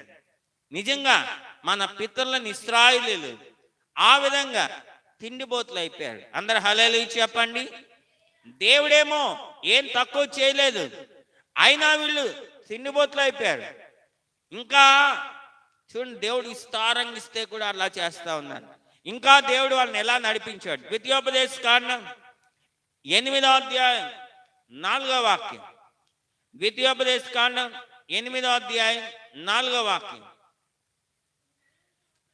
ఈ 40 సంవత్సరములు నీవు వేసుకొనిన బట్టలు పాత గిల్లలేదు. నీ కాలు, అందరు చెప్పండి, నీ కాలు వాయలేదు. 40 సంవత్సరాలు నడుస్తూనే ఉన్నారు, బట్టలు పాత గిల్లలేదు. చెప్పండి, వాళ్ళ కాలు వాయలేదు. మరి ఎలా ప్రయాణం చేశారు వీళ్ళు? ఎలా ప్రయాణం చేశారు? బట్టలు పాతకెళ్ళకుండా ఎలా ఉన్నాయి? ఇప్పుడు చూడండి, ఈ యొక్క షర్టే వేసుకున్నా. ఈ ఆరాధన అయిన తర్వాత చూస్తే ఈ షర్టు నా కాలర్ దగ్గర బాగా మురికైపోయి ఉంటుంది. షర్ట్ కూడా మిగతా స్థలాల్లో కూడా మురికై ఉంటుంది. ప్యాంట్ కూడా మురికై ఉంటుంది. అరే ఆఫ్టర్ ఆల్ ఒక్క పూట ఈ బట్టలు వేసుకుంటేనే పాతకెళ్ళిపోతున్నాయి. కానీ అక్కడ ఎన్ని సంవత్సరాలు అంట? 40 సంవత్సరాలు ఏమంటున్నాడు? ఈ 40 సంవత్సరాలు నువ్వు వేసుకున్న బట్టలు పాతగిల్లలేదు, నీ కాలు వాయలేదు. అందరు హల్లెలూయా చెప్పండి. కాలు వాయలేదు. మరి యాత్ర ఎలా చేశారు? ఎలా చేశారు? నిర్గమకాండం 19వ అధ్యాయం 4వ వాక్యం. నిర్గమకాండం 19వ అధ్యాయం 4వ వాక్యం. త్వరగా చదవండి. నిర్గమకాండం 19:4. నేను ఐగుప్తీయులకు ఏమి చేసితునో మిమ్మును గద్ద రెక్కల మీద మోసి నా యొద్దకు నేనెట్లు చేర్చుకొంటినో మీరు చూచితిరి. చాలా జాగ్రత్తగా గమనించండి. 40 సంవత్సరాలు ఆయన ఏం చేశాడంట? గద్ద రెక్కల మీద మోసినట్లు ఆయన తన ప్రజల్ని మోసాడు. అందరు హల్లెలూయా చెప్పండి. అవును, పగలు మేఘస్తంభంగా ఉన్నాడు. ఎందుకు? వాళ్ళు ప్రయాణం చేస్తున్నప్పుడు ఆ దారంతా కూడా ఎడారి, ఇసుక ఇసుక. కాలాన్ని చూడండి, మామూలు రోడ్డు మీద నడిస్తే ఒక ఎత్తు, ఇసుకలో నడిస్తే మరొకెత్తు. నువ్వు ఇసుకలో ఎంత నడిచినా ప్రయాసం అయిపోద్ది, కానీ నువ్వు ఎక్కువ దూరం నడవలేవు. రోడ్డు మీద నడిచినంత దూరం ఇసుకలో నువ్వు ప్రయాణం చేయలేవు. 2, అది సహారా డిసర్ట్, సహారా ఎడారి, భయంకరమైన ఎండ. ఆ ఎండకి ఇసుక కాలిపోతా ఉంటుంది. ఆ కాలిపోతున్నప్పుడు ఆ భయంకరంగా మండే ఇసుకలో నడవడం కూడా చాలా కష్టం. అందుకనే తన ప్రజలు ఇబ్బంది పడకుండా ఉండడానికి ఆయన పగలు మేఘస్తంభంగా ఉన్నాడు. ఈ రోజుల్లో ఈ ఏసీలు వచ్చినాయి కానండి, మన పితరుల కాలంలోనే ఆయన మేఘస్తంభంగా ఉన్నాడు, ఒక ఏసీగా ఉన్నాడు ఇశ్రాయేలీయులకి. కాలాన్ని చూడండి, ఈ బట్టలు ఇలా మామూలుగా ఉంటే పాతకిళ్తాయేమో కానీ ఈ బట్టలు వేసుకొని ఏసీలోకి వెళ్ళి కూర్చున్నా అనుకోండి, పాత అవుతాయా? అవ్వవు. అందరు హల్లెలూయా చెప్పండి. మురికవ్వవు. ఏసీలోకి వెళ్ళి కూర్చుంటే చెమటే పట్టదు, ఇంకా మురికెక్కడవుతాయి? చెమటలే రావు, అంత చల్లగా ఉంటుంది. కొంచెం ఏసీ ఎక్కువైతే వణుకొస్తూ ఉంటుంది, కానీ చెమటలే రావు.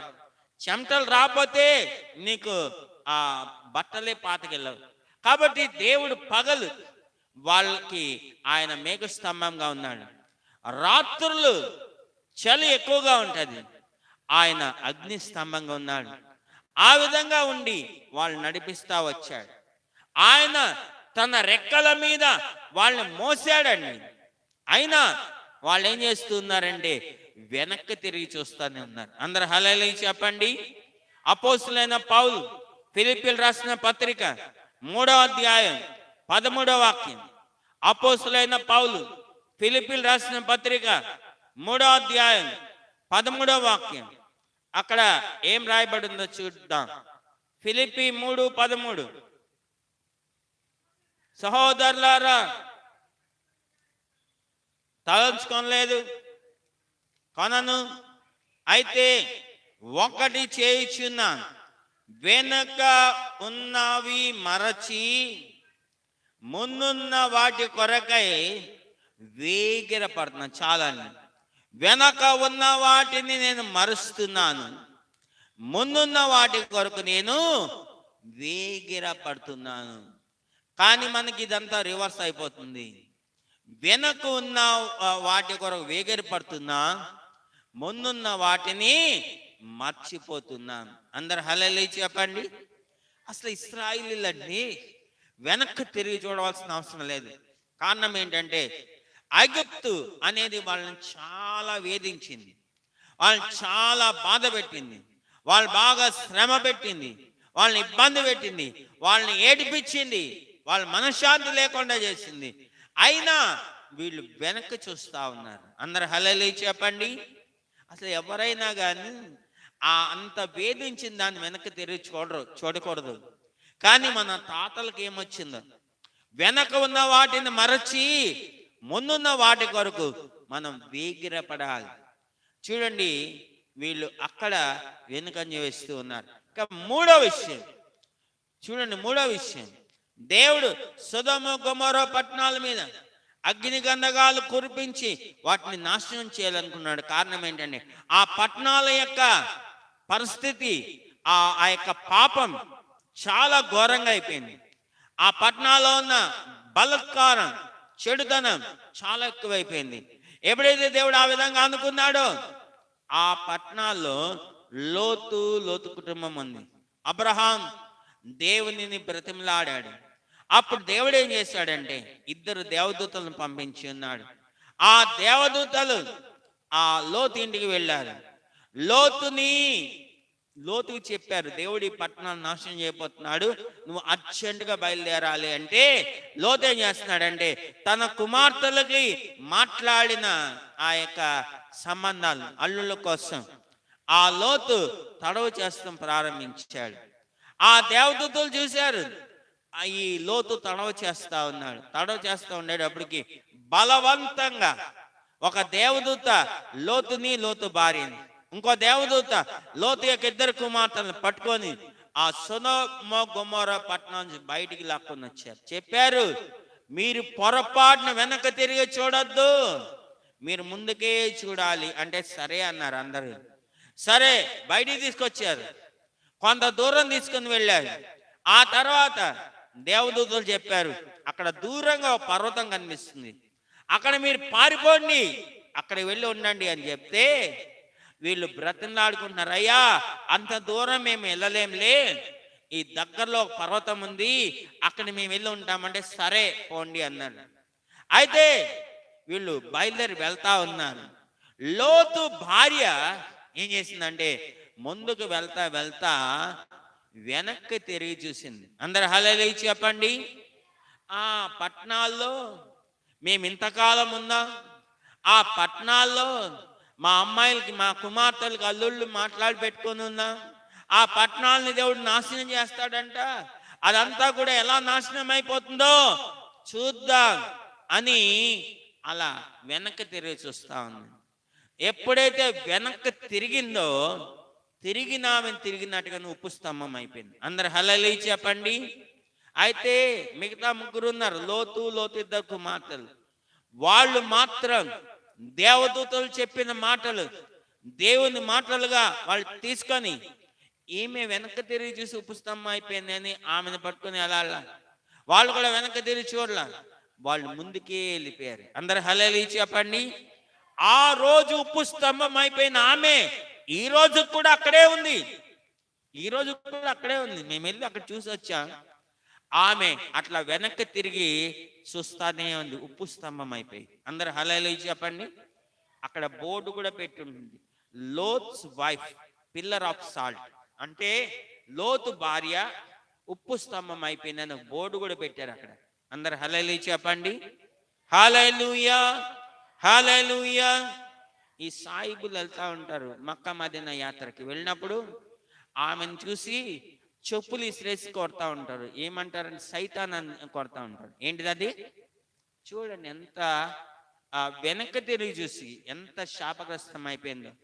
అందుకనే పేతురు, ఇందాక చెప్పాను కదా, పేతురు 2వ పత్రిక 2వ అధ్యాయం 22వ వాక్యంలో 2 జంతువుల గురించి అక్కడ రాస్తాడు. చదువుదాం. పేతురు 2వ పత్రిక 2:22. పేతురు 2వ పత్రిక 2:22. పేతురు 2వ పత్రిక 2:22. కుక్క తన వాంతికి తిరిగినట్లు కడుగబడిన పంది బురదలో దొర్లుటకు మళ్ళినట్లును అను నిజమైన సామెత చొప్పున వీరికి సంభవించెను. కుక్క తన వాంతికి తిరిగినట్లు కడుగబడిన పంది బురదలో దొర్లుటకు మళ్ళినట్లు. వెనక్కి తిరిగి చూసే వాళ్ళని దేవుని యొక్క వాక్యం ఈ విధంగా పిలుస్తా ఉంది, ఈ విధంగా సంబోధిస్తా ఉంది.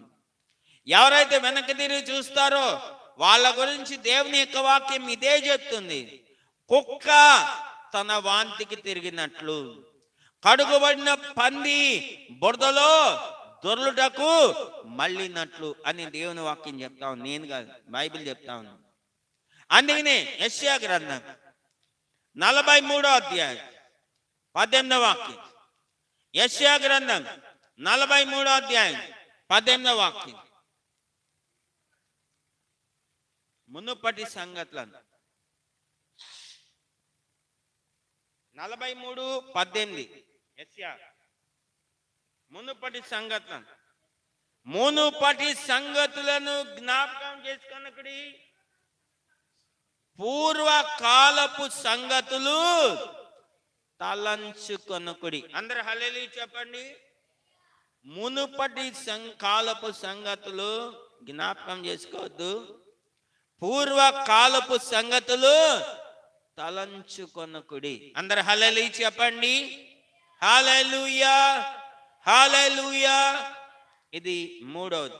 మొదటిది శిష్యులు, రెండవది మన పితరులని ఇశ్రాయేలీలు, మూడవది లోతు భార్య.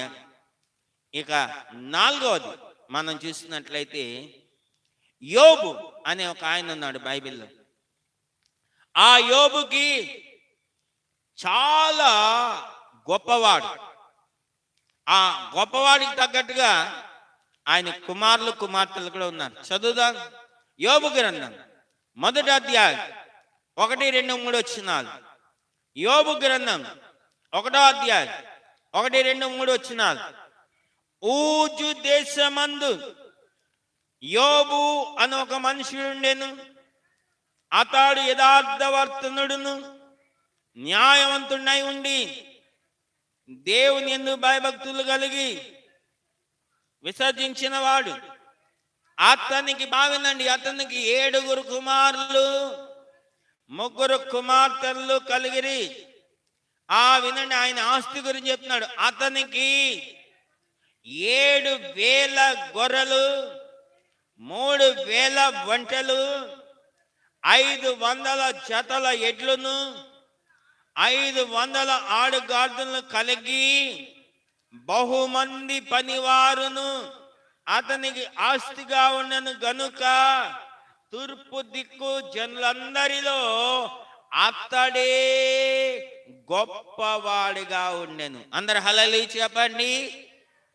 తూర్పు దేశంలో, తూర్పు దిక్కు జనులందరిలో, ఆ దేశంలో ఉన్న వాళ్ళందరిలో కల్లా ఆయనే గొప్పవాడుగా ఉన్నాడు. చూడండి, విస్తారమైన పశు సంపద. మీకు చాలాసార్లు చెప్పిన, పాత నిబంధన కాలంలో ఒక మనిషి యొక్క ఆస్తి ఎలా లెక్క కట్టేవాళ్ళు అంటే వాళ్ళ యొక్క పశు సంపదను బట్టి లెక్క కట్టేవాళ్ళని చాలాసార్లు చెప్పారు. ఎవరికి ఎక్కువ పశువులు ఉంటే వాడే గొప్పవాడు.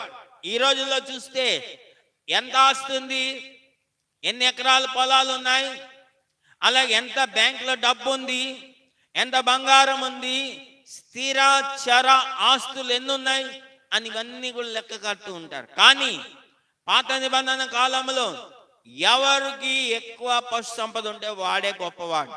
అయితే అక్కడ క్లియర్ గా చెప్తున్నాడు, బైబిల్లోనే చెప్తున్నాడు, అతడే తూర్పు దిక్కు జనులందరిలో అతడే గొప్పవాడుగా ఉండేను. అందరు హల్లెలూయా చెప్పండి. సరే, ఆస్తి విస్తారంగా ఉంది, దానికి తగ్గట్టుగా 7 కుమారులు 3 కుమార్తెలు ఉన్నారు. ఆయన పరిస్థితి చాలా బాగుంది. ఒక దినమున మొత్తం అతనికి పోయింది. ఆ కుమారులు కుమార్తెలు చచ్చిపోయారు. వాళ్ళు విందు చేసుకున్న ఇల్లు కూలిపోయింది. పశువులన్నీ కూడా శత్రువులు తోలుకెళ్ళిపోయారు. ఆ పశువులు కాసే వాళ్ళని చంపేశారు. ఆయన పంట చూస్తే ఆకాశం నుంచి అగ్ని దిగి వచ్చి పండిన పంట అంతా కూడా తగలబెట్టేసింది. ఇక ఆయన దగ్గర ఏమీ లేదు, ఆస్తి ఏమీ లేదు. సరే, ఆస్తి పోతే పోయింది అనుకోండి, ఆయనకి తల నుంచి కాలు వరకు భయంకరమైన కురుపులు వచ్చేసాయి. అందరు హల్లెలూయా చెప్పండి. ఇక కురుపులు వచ్చేస్తే ఆయన బూడిదలో తన వస్త్రాలు తీసేసి గోని బట్ట కట్టుకుంది. ఎందుకు? తల నుంచి కాలు వరకు కురుపులు వచ్చేసాయి. అవన్నీ కూడా బాధ కలిగిస్తూ ఉన్నాయి. దురద వేస్తా ఉంది. అట్లా గోక్కోవాలి. చిల్లపెంక తీసుకున్నాడు, వస్త్రాలు తీసాడు, ఆ గోని పట్ట కట్టుకున్నాడు, బూడిదలో కూర్చున్నాడు, అవన్నీ కూడా గోక్కుంటూ ఉన్నాడు. బాగా గొప్పవాడు, పెద్ద ఆసామి, ఇలాంటి పరిస్థితి చేసింది. అయితే యోబు భార్య వచ్చి, యోబు గ్రంథం 2వ అధ్యాయం 9-10 వచనాలు, యోబు గ్రంథం 2వ అధ్యాయం 9-10 వచనాలు. అతని భార్య వచ్చి, నీవు ఇంకా యథార్థతను వదలకుందవా? దేవుని దూషించి మరణము కమ్మనెను. చాలా జాగ్రత్త వినండి. ఆమె యొక్క మనస్సులో ఉన్నది ఏంటంటే, ఇంకేం దేవుడయ్యా, యోబేమో ఆ యొక్క బూడిలోకి వచ్చిన చిల్ల వెంకటేశం గోక్కుంటా, దేవుడిచ్చాడు, దేవుడు తీసుకున్నాడు, దేవునికి స్తోత్రం అంటున్నాడు. అందరు హల్లెలూయా చెప్పండి, హల్లెలూయా. అయితే ఈ యొక్క యోబు భార్య వచ్చి ఇంకా దేవుడు దేవుడు దేవుడు అంటా ఉంటాయా అంటే, ఆ ఉద్దేశం నేను కష్టపడితే ఇవన్నీ వచ్చాయి, అయితే దేవుడు వచ్చేసి అన్యాయంగా ఇవన్నీ కూడా లాగేసుకున్నాడు, కాబట్టి ఏం చేయాలి, దేవుని తిట్టి చచ్చిపోవాలి. అంటే యోబులో నిరాశ అనేది కలిగిస్తా ఉంది. ఒక మాటలో చెప్పాలంటే, అందరు హల్లెలూయా చెప్పండి, యోబులో చెప్పండి నిరాశ. ఎందుకో తెలుసా, యోబు ప్రారంభం నుంచి, మీరు ఆ మొదటి అధ్యాయం నేను అంతా చదివించలేని తర్వాత చూస్తే, ప్రతి దినం అరుణోదయం లేచి ఒక్కొక్క కుమార్ నిమిత్తం, ఒక్కొక్క కుమార్తె నిమిత్తం దేవునికి దహన బలి అర్పిస్తూ వచ్చేవాడు. అలాగే వారు విందు దినములు పూర్తి కాగా యోబు వాళ్ళందరినీ కూడా పిలిచి, వారు ఒకవేళ మనసులో దేవుని దూషించి ఏమైనా పాపం చేశారేమో అని వాళ్ళని పరిశుద్ధపరుస్తూ వచ్చేవాడు. యోబు నిత్యం అలా చేస్తూ ఉండేవాడు. అయితే అంత యథార్థంగా భక్తిలో ఉంటున్న వాడికి ఇలాంటి పరిస్థితి వచ్చింది. అందరు హల్లెలూయా చెప్పండి. అందుకనే యోబు భార్య ఏమంటుందంటే, ఇంకా దేవుడు దేవుడు దేవుడు అంటే ఏంటి, దేవుని తిట్టి చచ్చిపోరాదా అంటుంది. ఆమె నమ్ముకున్నది ఏంటిదంటే సుఖభోగాల్ని. అందరు హల్లెలూయా చెప్పండి. తిమోతి మొదటి పత్రిక 5వ అధ్యాయం 6వ వాక్యం. తిమోతి మొదటి పత్రిక 5వ అధ్యాయం 6వ వాక్యం. తిమోతి మొదటి పత్రిక 5వ అధ్యాయం 6వ వాక్యం. సుఖ భోగముల యందు ప్రవర్తించినది బ్రతుకు చుండియు చచ్చినదై ఉండును. అందరు హల్లెలూయా చెప్పండి. సుఖ భోగముల యందు ప్రవర్తించినది బ్రతుకు చుండియు, చెప్పాలందరూ, బ్రతుకు చుండియు చచ్చినదై ఉండును. మంచిగా కరెంట్ ఉంది, బావేనండి, మంచిగా కరెంట్ ఉంది, ఫ్యాన్ తిరుగుతా ఉంది, మంచిగా పనుకొని నిద్రపోతూ ఉన్నా. అయితే అకస్మాత్తుగా ఆ కరెంట్ వాడు కరెంట్ తీసేస్తాడు. తీసేస్తే ప్రతి ఒక్కరు ఆ కరెంట్ వాడిని మనసారా ఆశీర్వదిస్తారు కదా. వాళ్ళ నోట్లోంచి వస్తే చూడండి మాటలు మామూలుగా కాదు. అందరు హల్లెలూయా చెప్పండి.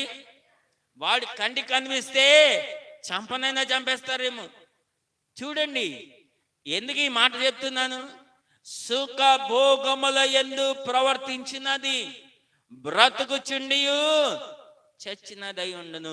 అప్పటి వరకు సుఖభోగాల్లో ఉంటూ ఉన్నారు వీళ్ళు. యోబు కుటుంబం సుఖభోగాల్లో బ్రతుకుతా వచ్చారు. ఇప్పుడు ఆ సుఖభోగం పోయేటప్పటికి చూడండి, సుఖభోగాల్లో ఉన్నంత కాలం యోబు మాత్రం దాన్ని నమ్ముకోలే, సుఖభోగాన్ని నమ్ముకోలే. యోబు భార్య దాన్ని నమ్ముకుంది కాబట్టి ఆమె బ్రతుకుతా ఉండి కూడా చచ్చినది. ఇప్పుడు వచ్చి యోబుకి చెప్తుంది, ఇంకా దేవుడు దేవుడు దేవుడు అంటే దేవుడు తిట్టి చచ్చిపోరాదా అంటే. అందరు హల్లెలూయా చెప్పండి. అవును, ఆ సుఖభోగం అనేది పోయింది, ఆ సుఖభోగం అనేది పోయింది. ఇంకా నువ్వెందుకు బ్రతుకుతావు? సుఖం పోయింది, సుఖం పోయిన తర్వాత ఇంకెందుకు బ్రతుకుతావు? నువ్వు కూడా దేవుని తిట్టి చచ్చిపోరాదా అంటుంది. కానీ సొలొమోన్, జ్ఞానైన సొలొమోన్, సామెతల గ్రంథం 30వ అధ్యాయం 8-9 వచనాల్లో ఆయన చేసిన ప్రార్థన చాలా మంచిది. చదువుదాం.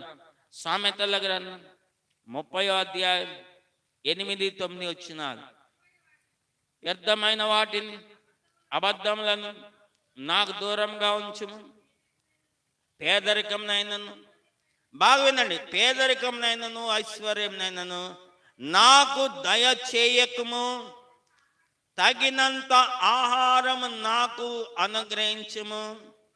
ఎక్కువైన ఎడల నేను కడుపు నిండిన వాడనై నిన్ను విసర్జించి యెహోవా ఎవడు అని అనునేమో, లేక బీదనై దొంగిలి నా దేవుని నామమును దూషింతునేమో. చాలా జాగ్రత్తగా గమనించండి. నాకు పేదరికం ఇవ్వద్దు, నాకు ఐశ్వర్యం అంతకన్నా ఇవ్వద్దు, నాకు తగినంత ఆహారమే ఇవ్వు ప్రభువా అంటున్నాడు. అందరూ హల్లెలూయా చెప్పండి.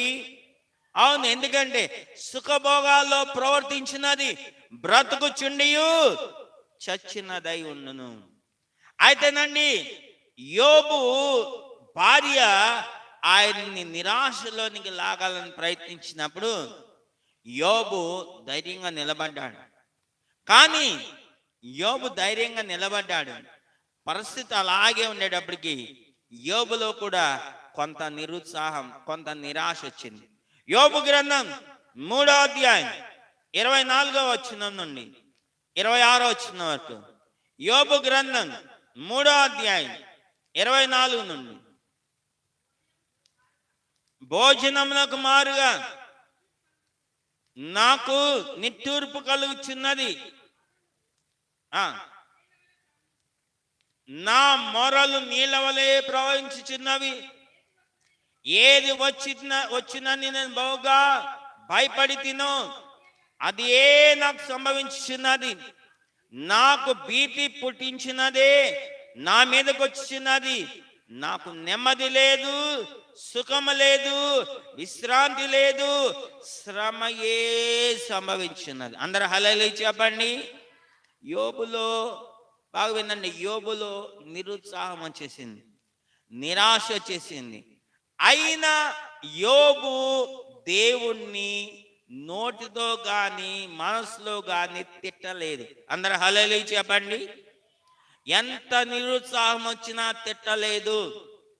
అయితే ఆ విధంగా యోబు మాట్లాడిన తర్వాత వెంటనే 4వ అధ్యాయం 1వ వాక్యం, 4వ అధ్యాయం 1వ వాక్యం, దానికి తేమానీయుడైన ఎలీఫజు ఇలా ప్రత్యుత్తరం ఇచ్చాను, ఎవడైనా ఈ సంగతి ఎత్తినచో నీతో మాట్లాడిన ఎడల నీకు వ్యసనం కలుగునా? అయితే వాదింపక ఎవడు ఊరుకొనగలడు? బాగా వినండి, అనేకులకు నీవు బుద్ధి నేర్పిన వాడవు, బలహీనమైన చేతులను బలపరిచిన వాడవు, నీ మాటలు తొట్టిల్లు వారిని ఆదుకొని ఉండెను, కృంగిపోయిన మోకాళ్ళు గలవాన్ని నీవు బలపరిచితివి. అందరు హల్లెలూయా చెప్పండి. 7వ వచనం కూడా, అయితే ఇప్పుడు శ్రమ నీకు కలుగగా నీవు దుఃఖాక్రాంతుడు అయితివి, అది నీకు తగులగా నీవు కలవరపడుచున్నావు. చాలండి. ఈ యొక్క స్నేహితుడు, యోబు యొక్క స్నేహితుడైన ఎలీఫజు యోబుకి మంచిగా బుద్ధి నేర్పిస్తున్నాడు. అందరు హల్లెలూయా చెప్పండి. యోబు, నువ్వు కలవరపడద్దు, కృంగిపోయిన వాళ్ళని లేవనెత్తావు, నువ్వు కృంగిపోయిన వాళ్ళని లేవనెత్తావు, కాబట్టి నువ్వు కలవరపడద్దని యోబుని ధైర్యపరుస్తూ ఉన్నాడు. అవునండి, చూడండి, చాలా మందిలో నిరాశ అనేది కలుగుతూ ఉంటుంది. నిరాశ అని కలుగుతున్నప్పుడు ఆ నిరాశలో నుంచి నిన్ను పైకెత్తేది దేవుడే. ఒకసారి అండి, అది 4వది, ఇప్పుడు 5వది చెప్తున్నా. సారి దేవుని యొక్క ప్రవక్త, రోషము గల ప్రవక్త అయిన ఏలియా ఉన్నాడు. ఆ ఏలియా దేవుని కొరకు ఎంత రోషం గలవాడుగా ఉన్నాడంటే, ఆ యొక్క అహాబు భార్య అయిన యెజెబెల్ ఆ యొక్క రాజ్యములో దేవునికి విరోధమైన కార్యాలు చేస్తూ ఉన్నప్పుడు ఆమెను ఎదుర్కొన్నాడు. ఒక సవాల్ చేసి గెలిచాడు. గెలిచినప్పుడు ఇక ఆమె యోబుకి వార్నింగ్ ఇచ్చింది. ఇదిగో ఆమె ఈ ఏలియాకి వార్నింగ్ ఇచ్చింది. ఏలియా ఇగో రేపు సాయంత్రం ఈ టైం కల్లా నేను నిన్ను చంపేస్తాను. అందరు హల్లెలూయా చెప్పండి. ఈ ఏలియా సవాల్ చేసినప్పుడు ఆ ఆకాశం నుంచి అగ్ని దిగి వచ్చింది. బలిపీఠం కట్టాడు. ఆ బలిపీఠం మీద కట్టెలు పెట్టాడు.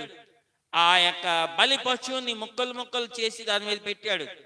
ఆకాశం నుంచి అగ్ని దిగి వచ్చి దాన్ని అంతటిని దహించి వేసింది. పైపెచ్చి అది మామూలు కాదు, దాని చుట్టూ కందకం త్రవించాడు.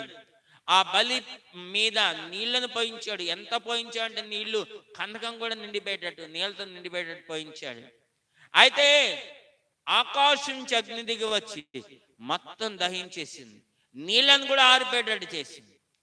అప్పటికి 3.5 సంవత్సరాల నుంచి వర్షం కానీ మంచు కానీ పడలా. భయంకరమైన కరువుతో బాధపడుతూ ఉన్నారు. ఆ యొక్క పరిస్థితిలో సవాల్ చేశాడు, సవాల్ గెలిచాడు. ఆయన ఆ బయలు సంబంధించిన ప్రవక్తలందరినీ కూడా చంపేస్తే ఆమె వార్నింగ్ ఇస్తుంది, నీవు నా ప్రవక్తలను చంపావు కాబట్టి రేపు సాయంత్రం ఈ టైం కల్లా నిన్ను కూడా నేను చంపేస్తానని. అయితే ఈ యొక్క ఏలియా ఏం చేశాడంటే అక్కడి నుంచి పారిపోయాడు. ఆ బేర్షెబా వరకు వెళ్ళాడు. అక్కడ తన శిష్యుణ్ణి అక్కడ ఉంచాడు. అక్కడ ప్రవక్తల శిష్యుల్ని అక్కడ ఉంచాడు. ఆయన మళ్ళీ బయలుదేరి అరణ్యంలోకి వెళ్ళిపోయాడు. అరణ్యంలోకి వెళ్ళిపోయి రాజుల మొదటి గ్రంథం 19వ అధ్యాయం 1 నుంచి 5 వచనాలు. రాజుల మొదటి గ్రంథం 19వ అధ్యాయం 1 నుంచి 5 వచనాలు. అక్కడ మనం చూసినట్లయితే ఏలియా చేసినదంతయు అతడు ఖడ్గం చేత ప్రవక్తలను అందరినీ కూడా చంపిన సంగతియు అహాబు యెజెబెలునకు తెలియజెప్పగా యెజెబెలు ఒక దూత చేత ఏలియాకి వర్తమానం పంపెను, రేపు ఈ వేళకు నేను నీ ప్రాణమును వారిలో ఒకని ప్రాణం వలె నేను చేయని ఎడల దేవుడు నాకు గొప్ప అపాయం కలుగు చేయను గాక. కాబట్టి అతడి సమాచారం తెలుసుకొని లేచి తన ప్రాణం కాపాడుకుంటకై పోయి యూదా సంబంధమైన బెర్షెబాకు చేరి అక్కడ ఉండమని తన దాసునితో చెప్పి తాను ఒక దిన ప్రయాణం అరణ్యంలోకి పోయి ఒక బదరీ వృక్షం కింద కూర్చుండి మరణాపేక్ష గలవాడై, యెహోవా నా పితరులందరికంటే నేను ఎక్కువవాణ్ణి కాను, ఇంత మటుకు చాలును, నా ప్రాణము తీసుకొనుము అని ప్రార్థన చేశాను. చాలండి, ప్రార్థన చేస్తున్నాడు దేవునికి. పారిపోయి బదరీ వృక్షం కింద ఉండి ఏం ప్రార్థన చేస్తున్నాడు, దేవా ఇంత సేవ చేసా చాలయ్యా, నేను నా పితరులందరికంటే నేను పెద్ద గొప్పవాణ్ణేమీ కాదు, ఎక్కువవాణ్ణి కాదు, ఇంత మటుకు చాలు, నా ప్రాణం నువ్వు తీసేసుకో అంటున్నాడు. చూడండి ఎంత నిరాశ. ఆమె చంపుతాను, ఒక రాణి ఈయన్ని చంపుతానని వర్తమానం పంపిస్తే గడగడలాడిపోతున్నాడు, భయపడిపోతున్నాడు. ఈయనలో నిరాశ చేసింది, ఆమె నన్ను చంపేస్తుంది. కారణం ఏంటో చెప్పనా, ఆ రోజుల్లో ఇశ్రాయేలీలో గొప్ప తిరుగుబాటు వచ్చింది. దేవుని యొక్క ప్రవక్తలందరినీ ఖడ్గంతో చంపేశారు. దేవుని బలిపీఠాలన్నీ కూడా బడద్రోస్తారు. ఇక ఇశ్రాయేల్ దేశంలో మిగిలిన ప్రవక్త ఎవరంటే ఏలియా ఒక్కడే. అందరు హల్లెలూయా చెప్పండి. అలాంటి పరిస్థితులు ఎదురయ్యేటప్పటికి ఏలియాకు నిజంగా భయమైపోయింది, చాలా భయమేసిపోయింది. ఆయన ప్రాణం మీద భీతి కలిగింది. ఆయన ప్రాణాన్ని కాపాడుకోవడానికి పారిపోయి దేవుడితో అంటున్నాడు, దేవా నువ్వు నన్ను తీసేసుకున్నయ్యా. నేను ఒక మాట చెప్తాను, అదేంటిదంటే ఆయనే మనల్ని భూమి మీదకి పంపించాడు, ఆయనే మనల్ని భూమి నుంచి తీసుకోగలడు. మనం అనుకొని రాలేదు, మనం అనుకొని భూమి నుంచి మనం వెళ్ళలేదు. అందరు హల్లెలూయా చెప్పండి. దేవానంద్ చాలా సార్లు మనం కూడా ఇదే చేస్తాం. ఏదైనా సంతోషం ఎక్కువైతే దేవా నేను కొంతకాలం బ్రతుకుతాను ప్రభు అంటాను. ఏదైనా బాధలు ఎక్కువైతే దేవా నీవు నన్ను తీసేసుకో, నీ దగ్గరకు వచ్చేస్తా, బాధలు ఎక్కువైపోయినాయి ఇక నేను బ్రతకను అంటాను. ఆ బాధలని పోగానే మరణం వచ్చి నీ యొక్క ఇంటి తలుపు తట్టగానే ప్రభువా సావాలని లేదు ప్రభువా, ఇంకా కొంతకాలం చెప్పండి బ్రతకాలని ఆశ ఉంది ప్రభువా. అందరు హల్లెలూయా చెప్పండి. ఇంకా కొంతకాలం బతకాలని ఆశ ఉందంట. నువ్వే అడిగావుగా దేవా తీసుకొని, మళ్ళీ నువ్వే అంటున్నావు ఇంకా బతకాలను ప్రభు. చూడండి చాలా మందికి దేవునితో ఇది ఒక ఆట. దేవుడు తీసుకోమంటే తీసుకోవాలి, దేవుడు ఉంచమంటే దేవుణ్ణి ఉంచమంటే ఉంచాలి. చూడండి మనం ఉండాలన్నా పోవాలన్నా అది దేవుని యొక్క చిత్తంలో ఉంటుంది. అందరు హల్లెలూయా చెప్పండి. ఆయన ఎంతవరకు ఆయుష్ ఉంచితే అంతవరకు మనం ఖచ్చితంగా ఉంటాం. మనం మధ్యలో ఏ పిచ్చి పని చేసుకోకుండా ఉంటే ఖచ్చితంగా ఉంటాం. అవును, యేసు ప్రభుకి ఉదాహరణకి 33.5 సంవత్సరాలు ఈ లోకంలో ఈ భూమి మీద జీవించాలని ఉంది. దేవుడు ఆయన నియమించి ఉన్నాడు, జీవించాడు. శిలువ మరణం పొందాలని ఉంది, శిలువ మరణం పొందాడు. ఆ లోపు ఆయన చంపాలని ఎన్నో ప్రయత్నాలు చేశారు, అయినా ఆయన తప్పించుకున్నాడని వాక్యంలో రాయబడింది. ఆయన ఏం సావల, ఆయన మరణించకుండా తప్పించబడ్డాడు. పుట్టిన దగ్గర నుంచి మరణం ఆయన వెంటాడుతానే ఉన్నా ఆయన తప్పించబడతా వచ్చాడు. ఆయనకి ఏర్పాటు చేయబడిన శిలువ మరణం కాబట్టి అప్పటి వరకు ఆయన కాపాడబడతా వచ్చాడు. అలాగే ఏలియా ఆ యొక్క బదరీ వృక్షం కింద కూర్చొని దేవుని విజ్ఞాపన చేస్తున్నాడు. దేవా ఏమంటున్నాడు, నన్ను తీసుకో నాయనా, దేవా నన్ను తీసుకో నాయనా. దేవుడు ప్రతి ఒక్కరిని భూమి మీదకి పంపించేటప్పుడు మనం చేయవలసిన పని ఏంటో ఆయన నియమించి పంపిస్తాడు. ఆ పనంతా ముగించే వరకు మనల్ని భూమి మీదే ఉంచుతాడు. అందరు హల్లెలూయా చెప్పండి. హల్లెలూయా హల్లెలూయా. అది ఏలియా యొక్క నిరాశ, ఏలియాలో ఉన్న నిరాశ. ఇక ఆరోది నన్ను కానీ అడిగితే యేసు ప్రభుకి ఎంత నిరాశ కలగాలి? పరలోకంలో ఆయనకున్న భాగ్యం ఎంత గొప్పదో తెలుసా? మహిమగల సింహాసనం, దేవదూతలు, శరాపులు, కెరూబులు నిత్యము పరిశుద్ధుడు పరిశుద్ధుడు గాన బ్రతుకనాలు చేస్తూ ఉంటారు. ఆయన మహిమా స్వరూపిగా ఉన్నాడు. ఆయన పరలోకంలో ఆయన గొప్ప భాగ్యం ఉంది. అదంతా విచ్చిపెట్టేసి ఆయన రక్త మాంసములు కలిగిన వాడిగా, ఒక మానవారికారిగా, ఒక దాసుని స్వరూపం ధరించుకొని ఆయన ఈ లోకంలోకి వచ్చి ఉన్నాడు. వస్తే ఆయన చూడండి, ఆయన వచ్చిన దగ్గర నుంచి ఆయన ఒక దొంగ అనే లెక్క కట్టాడు. అప్పటికి ఆయన చెప్పాడు, యోహాను సువార్త 10వ అధ్యాయం 8వ వాక్యం. యోహాను సువార్త 10వ అధ్యాయం 8వ వాక్యం. యోహాను సువార్త 10వ అధ్యాయం 8వ వాక్యం. గొర్రెల పోవు ద్వారమును నేనే, నాకు ముందు వచ్చిన వారందరూ దొంగలను దోచుకొని వారినై ఉన్నారు. ఆ లోకము గొర్రెలు వారి స్వరము వినలేదు. 10వ వచనం. దొంగతనమును హత్యను నాశనమును చేయుటకు వచ్చిన గాని మరి దేనికి రాడు. గొర్రెలకు జీవము కలుగుటకును అది సమృద్ధిగా కలుగుటకును నేను వచ్చి తినని మీతో నిశ్చయముగా చెప్పుచున్నాను. అందరు హల్లెలూయా చెప్పండి.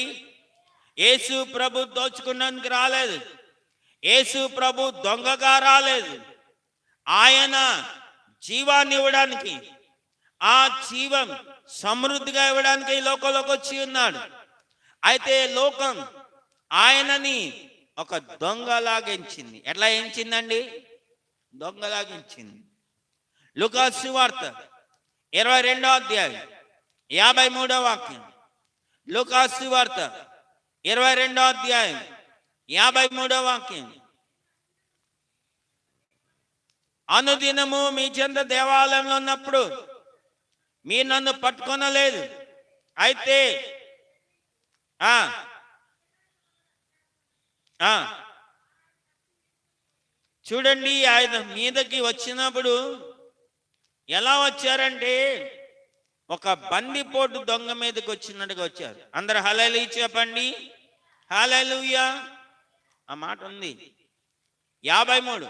యేసు తన్ను పట్టుకొన వచ్చిన ప్రధాన యాజకులతోనూ దేవాలయ అధిపతులతోనూ పెద్దలతోనూ మీరు బందిపోటు దొంగ మీదకి వచ్చినట్లు కత్తులతోనూ గుదియలతోనూ బయలుదేరి వచ్చితిరా. లూకాసు వార్త 22:53. దానిలో స్పష్టంగా ప్రభు చెప్తున్నాడు, బందిపోటు దొంగ మీదకి వచ్చినట్లు మీరు వచ్చితిరా. యేసు ప్రభుని ఎలా లెక్క కట్టారంటే ఒక బందిపోటు దొంగగా లెక్క కట్టారు. చరిత్ర చెప్తుంది 250 మంది వచ్చారు ఒక్క యేసు ప్రభుని పట్టుకున్నందుకు. కత్తులతో, గుదియాలతో, చైనులతో, ఆ యొక్క కాకడాలతో వాళ్ళు వచ్చారు. సరే, ఆయన దొంగ కాదు అని చెప్పాడు. అయినా లోకం ఆయన దొంగగా ఎంచింది. ఇంకా నన్ను అడిగితే ఆయన అనేక మంది దొంగలను మార్చాడు. జక్కయ్య పెద్ద దొంగ. ఆ పెద్ద దొంగగా ఉన్న జక్కయ్యను మార్చాడు. సిలువలో ఆయన వేసినప్పుడు అటువైపు దొంగ, ఇటువైపు దొంగ. ఆ ఇద్దరు దొంగల్లో ఒక దొంగని ఆయన మార్చాడు. అందరు హల్లెలూయా చెప్పండి. అయినా ఆయన ఒక దొంగగా ఎంచుతూ ఉన్నారు. పిలాతు ఇద్దరిని ప్రజలు తీసుకొచ్చారు. ఎవరు ఆ ఇద్దరు? ఒకళ్ళు యేసు ప్రభు, ఇంకొకళ్ళు బరబ్బా అనే బందిపోటు దొంగ. ఇద్దరిని తీసుకొని వచ్చి చూపించి అంటున్నాడు, మీకు ఇద్దరిలో ఎవరు కావాలి? పస్కా పండుగ సందర్భంగా ఒక ఖైదీని నేను విడుదల చేయాలి, ఇద్దరిలో ఎవరు కావాలని అడుగుతున్నాడు. అందరు హల్లెలూయా చెప్పండి. అంటే ఆ పస్కా పండుగ సందర్భంగా దొంగలలో ఒకరిని విడుదల చేస్తారు. ఆయన ఒక దొంగగా ఎంచారు. మరి యేసు ప్రభులు ఎంత నిరాశ కలగాలండి. ఆయన తన ప్రాణాన్ని ఇవ్వడానికి వచ్చాడు. సమృద్ధి అయిన జీవం ఇవ్వడానికి వచ్చాడు. నిత్య జీవాన్ని ఇవ్వడానికి వచ్చాడు. అయితే ఆయన్ని ఒక దొంగగా లెక్క కడుతున్నారు. ఆయన వెళ్ళి సువార్త ప్రకటిస్తే ఆయన స్వకీయులు ఆయన్ని మాత్రం చేర్చుకోవాలా. ఎవరు చేర్చుకోవాలా? స్వకీయులే చేర్చుకోవాలి. ఇంకా బయట వాళ్ళు చేర్చుకుంటారా? నిజంగా నన్నుగానే అడిగితే యేసు ప్రభులు ఎంత నిరాశ కలగాలి. ఎవరైతే ఆయన ద్వారా అద్భుతాలు పొందారో, ఎవరైతే ఆయన ద్వారా ఆహారాన్ని పొందారో వాళ్ళే అనేక మంది ఆయన్ని పట్టి శిలువకు వేశారు.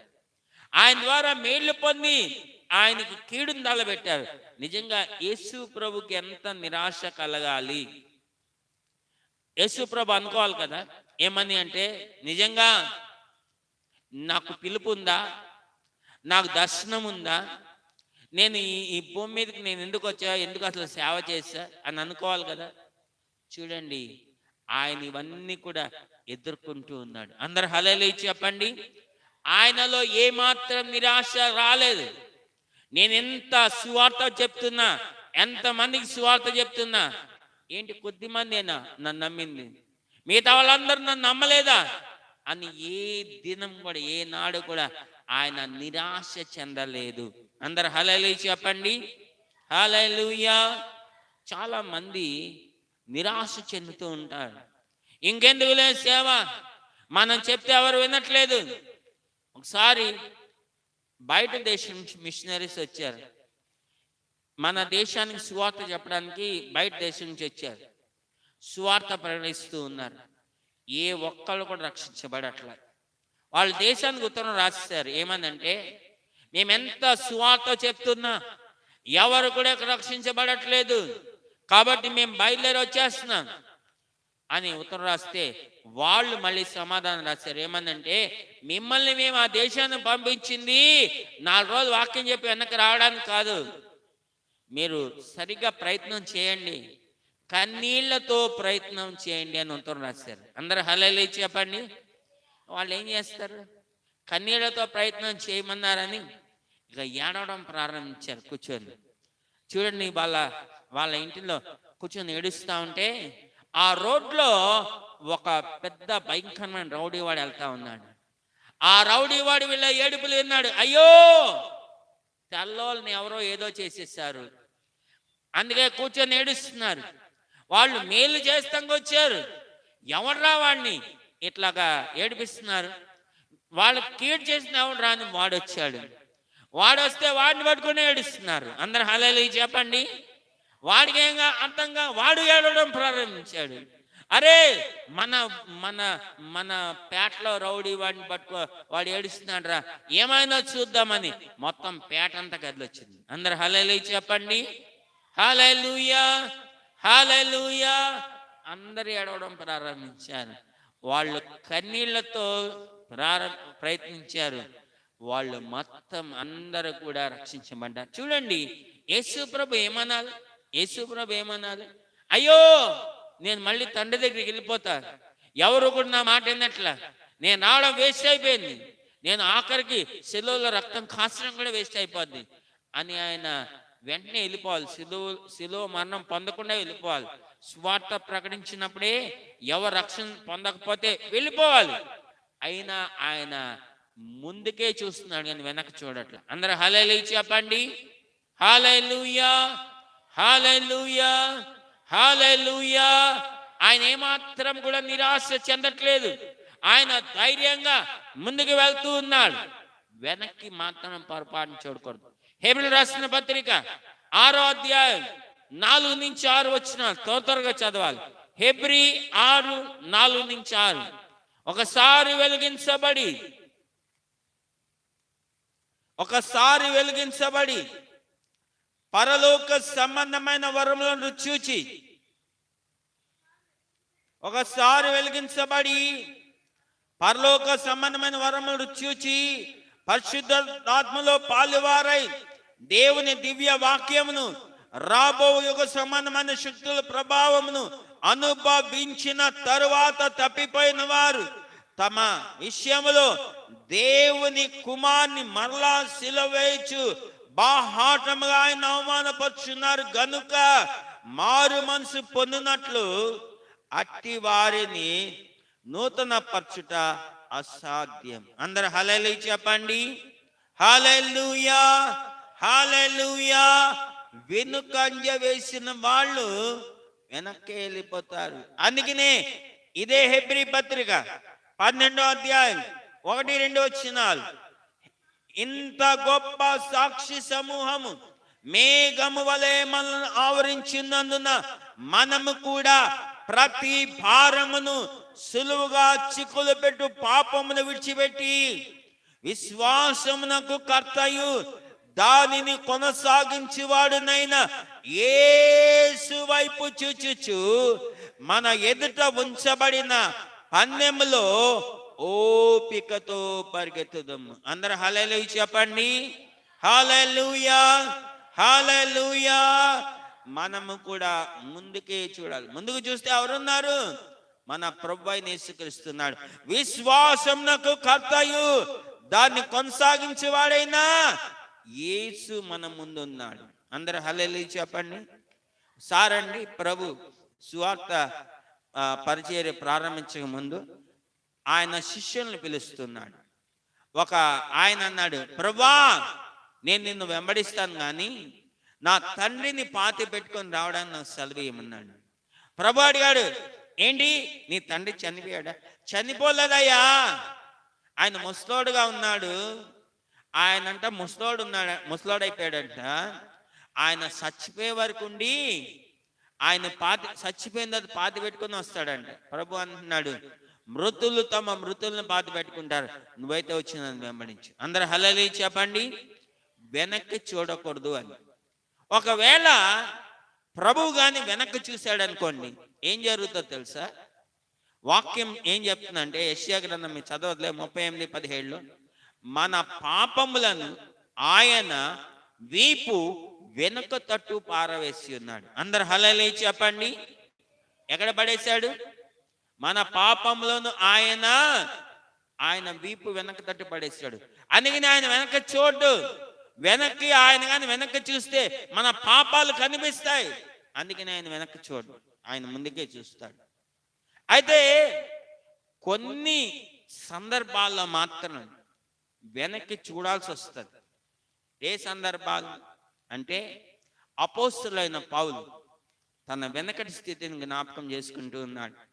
తిమోతి మొదటి పత్రిక 1:12, తిమోతి మొదటి పత్రిక 1:12, పూర్వము దూషకుడను హింసకుడను హానికరుడనైన నన్ను తన పరిచర్యకు నియమించాడు. అందరు హల్లెలూయా చెప్పండి.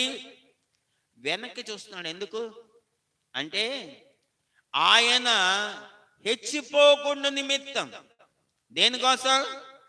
హెచ్చిపోకుండా నిమిత్తం. ఆయన వెనకటి స్థితిని జ్ఞాపకం చేసుకుంటున్నాడు.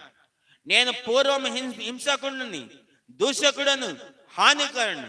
ఇంకో చోట రాస్తాడు, నేను దేవుని సంఘాన్ని హింసించినందున నేను పాపులలో ప్రధాన పాపిని, అపోస్తలుడను అనిపించుకున్నాను కూడా నాకు యోగ్యత లేదు. నేను పాపులలో పాపిని, ప్రధానమైన పాపిని. అప్పుడప్పుడు మనం ఏం చేయాలంటే, కొన్ని సందర్భాల్లో మన వెనకటి స్థితిని జ్ఞాపకం చేసుకోవాలి. దావీదు ఉన్నాడు, ఆయన సింహాసనం మీద కూర్చొని ఉన్నాడు. ఆయన వెనకటి స్థితిని జ్ఞాపకం చేసుకుంటున్నాడు. ఏంటి వెనకటి స్థితి?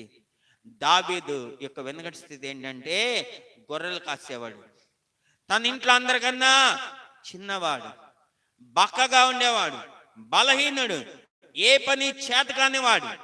ఆయన వెనక్కి తిరిగి చూస్తే, వెనకటి వాటిని జ్ఞాపకం చేసుకుంటే, దేవుడు ఎంత కృపామయుడో ఇప్పుడు ఆయనకు అర్థమవుతా ఉంది. అందరు హల్లెలూయా చెప్పండి.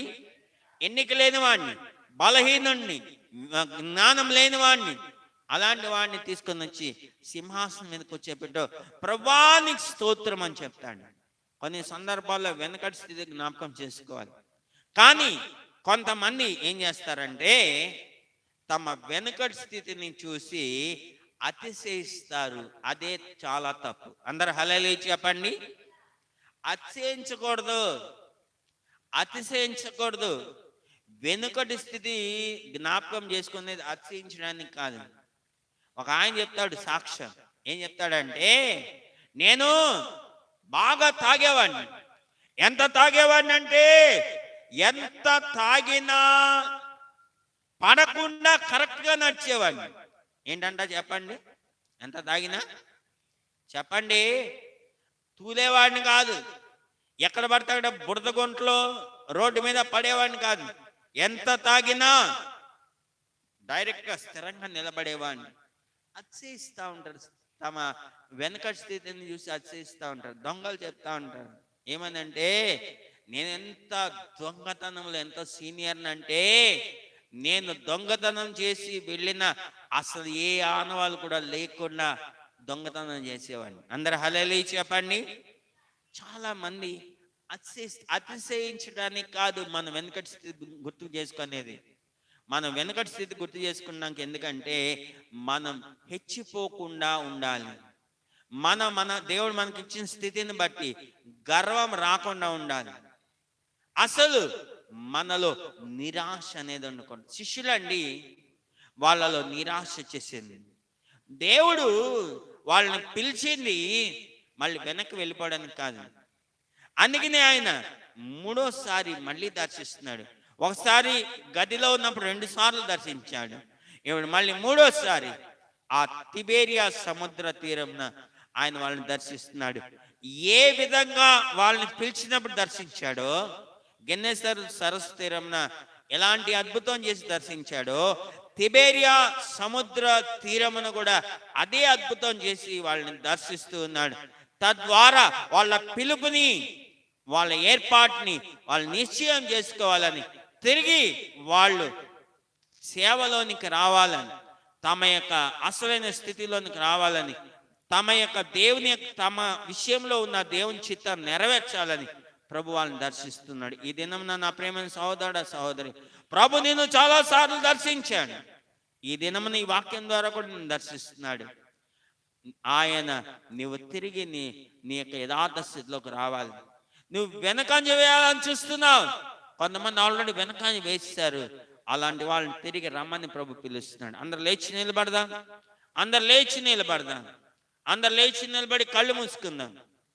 అందరూ లేచి నిలబడి కళ్ళు మూసుకుని నోళ్ళు తెరద్దాం. ప్రార్థన చేసుకుందాం. ప్రభువా, ఈ దినమున నీ వాక్యం ద్వారా మీరు మాతో మాట్లాడిన స్తోత్రాలు. అందరు నోళ్ళు తెచ్చి ప్రార్థన చేద్దాం.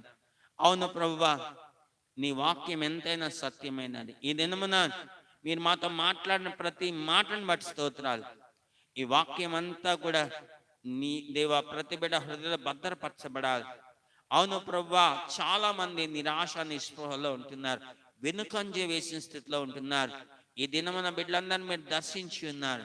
శిష్యులు వెనకంజ వేసి మళ్ళీ వెళ్ళి చేపలు పట్టాలని ప్రయత్నిస్తున్నారు.